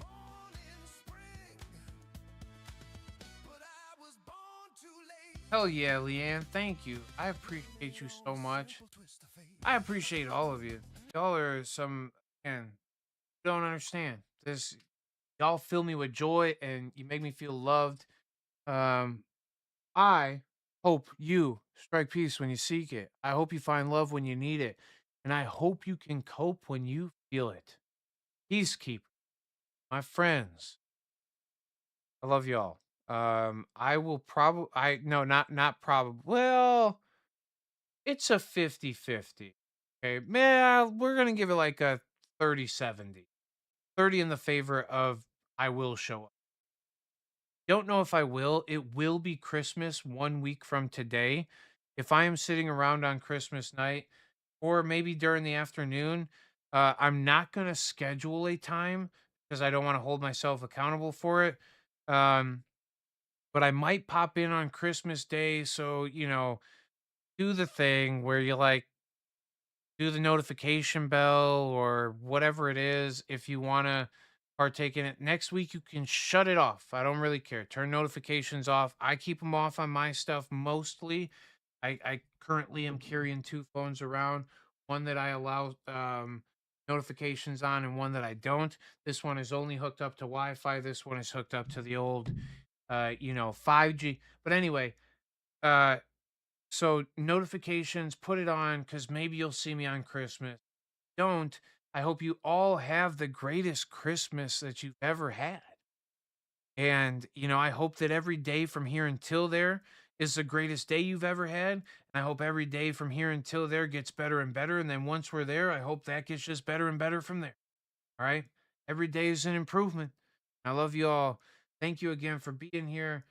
Um, let's see. Who do we got in? We got Dudley Dawson, Guapo, Chi-Town High Fry, Frank Barbara, Deputy G, Sloanamite, Drummer 83, John Voight, Mr. Rourke, Kevin Lyman, Salsa Courier, Norm. Everybody knows Norm. Everybody knows your name. Ba-da-da-da-dun-dun. Ba-da-da-da-dun-dun. Peace, love, and cope. Okay. So Thursday night, I might see you. But here's the other part of that. 2 weeks from now, I might not be here also. No, no, no, not I might not. I will not be here 2 weeks from now. Guaranteed. Next week, I might be here. So it might be 3 weeks before I see y'all. That feels sad. Please watch out for Two Dope Dudes, where you will catch me for sure. It's a different schedule that we got there. We do stuff on Monday mornings, they release on Wednesdays. I might even be able to make the lives and stuff, but we will be around. I hope to catch all of you. Meantime, if you need me, hopefully all of you know where to find me. There's a Facebook page. You can put it in the comments of YouTube. What else do you need to know? Just my undying love is here for all of you. Good night to you. Stay lit and stay sexy. Have oh, um, happy Christmas, happy New Year, and happy all the stuff, whatever stuff you like to celebrate over the holiday. Night to the Dudley Dawson. Merry Christmas. Also, drummer Frank. Notifications on Frank. You're a bad. I really do appreciate you. I loved having you on. Thank you for showing us that dry sift process a couple of weeks ago. It was really fun to have. We'll do more stuff like that tonight. I didn't do any. I'm not on the caller platform. I use StreamYard for when I want to talk to people. When I want to just rant about something. Tonight was a ranter. Thank you for listening. Go on about it. Again, your input on the subject is appreciated. Happy New Year. Just in case. Dude, I'm done with it too. But happy New Year for real, for real. In case I don't see you next week. Happy everything. It's happy life. Happiness, health, love. All deserve it. Um you're all right, friends. Oh, you know what? It works tonight. No, it's not. Stop it. How are we not getting this? Oh, device not connected. Give me 1 second. Am I on the left monitor or right monitor? You guys hear that now? Hey, fentanyl ain't no good. Hell yeah.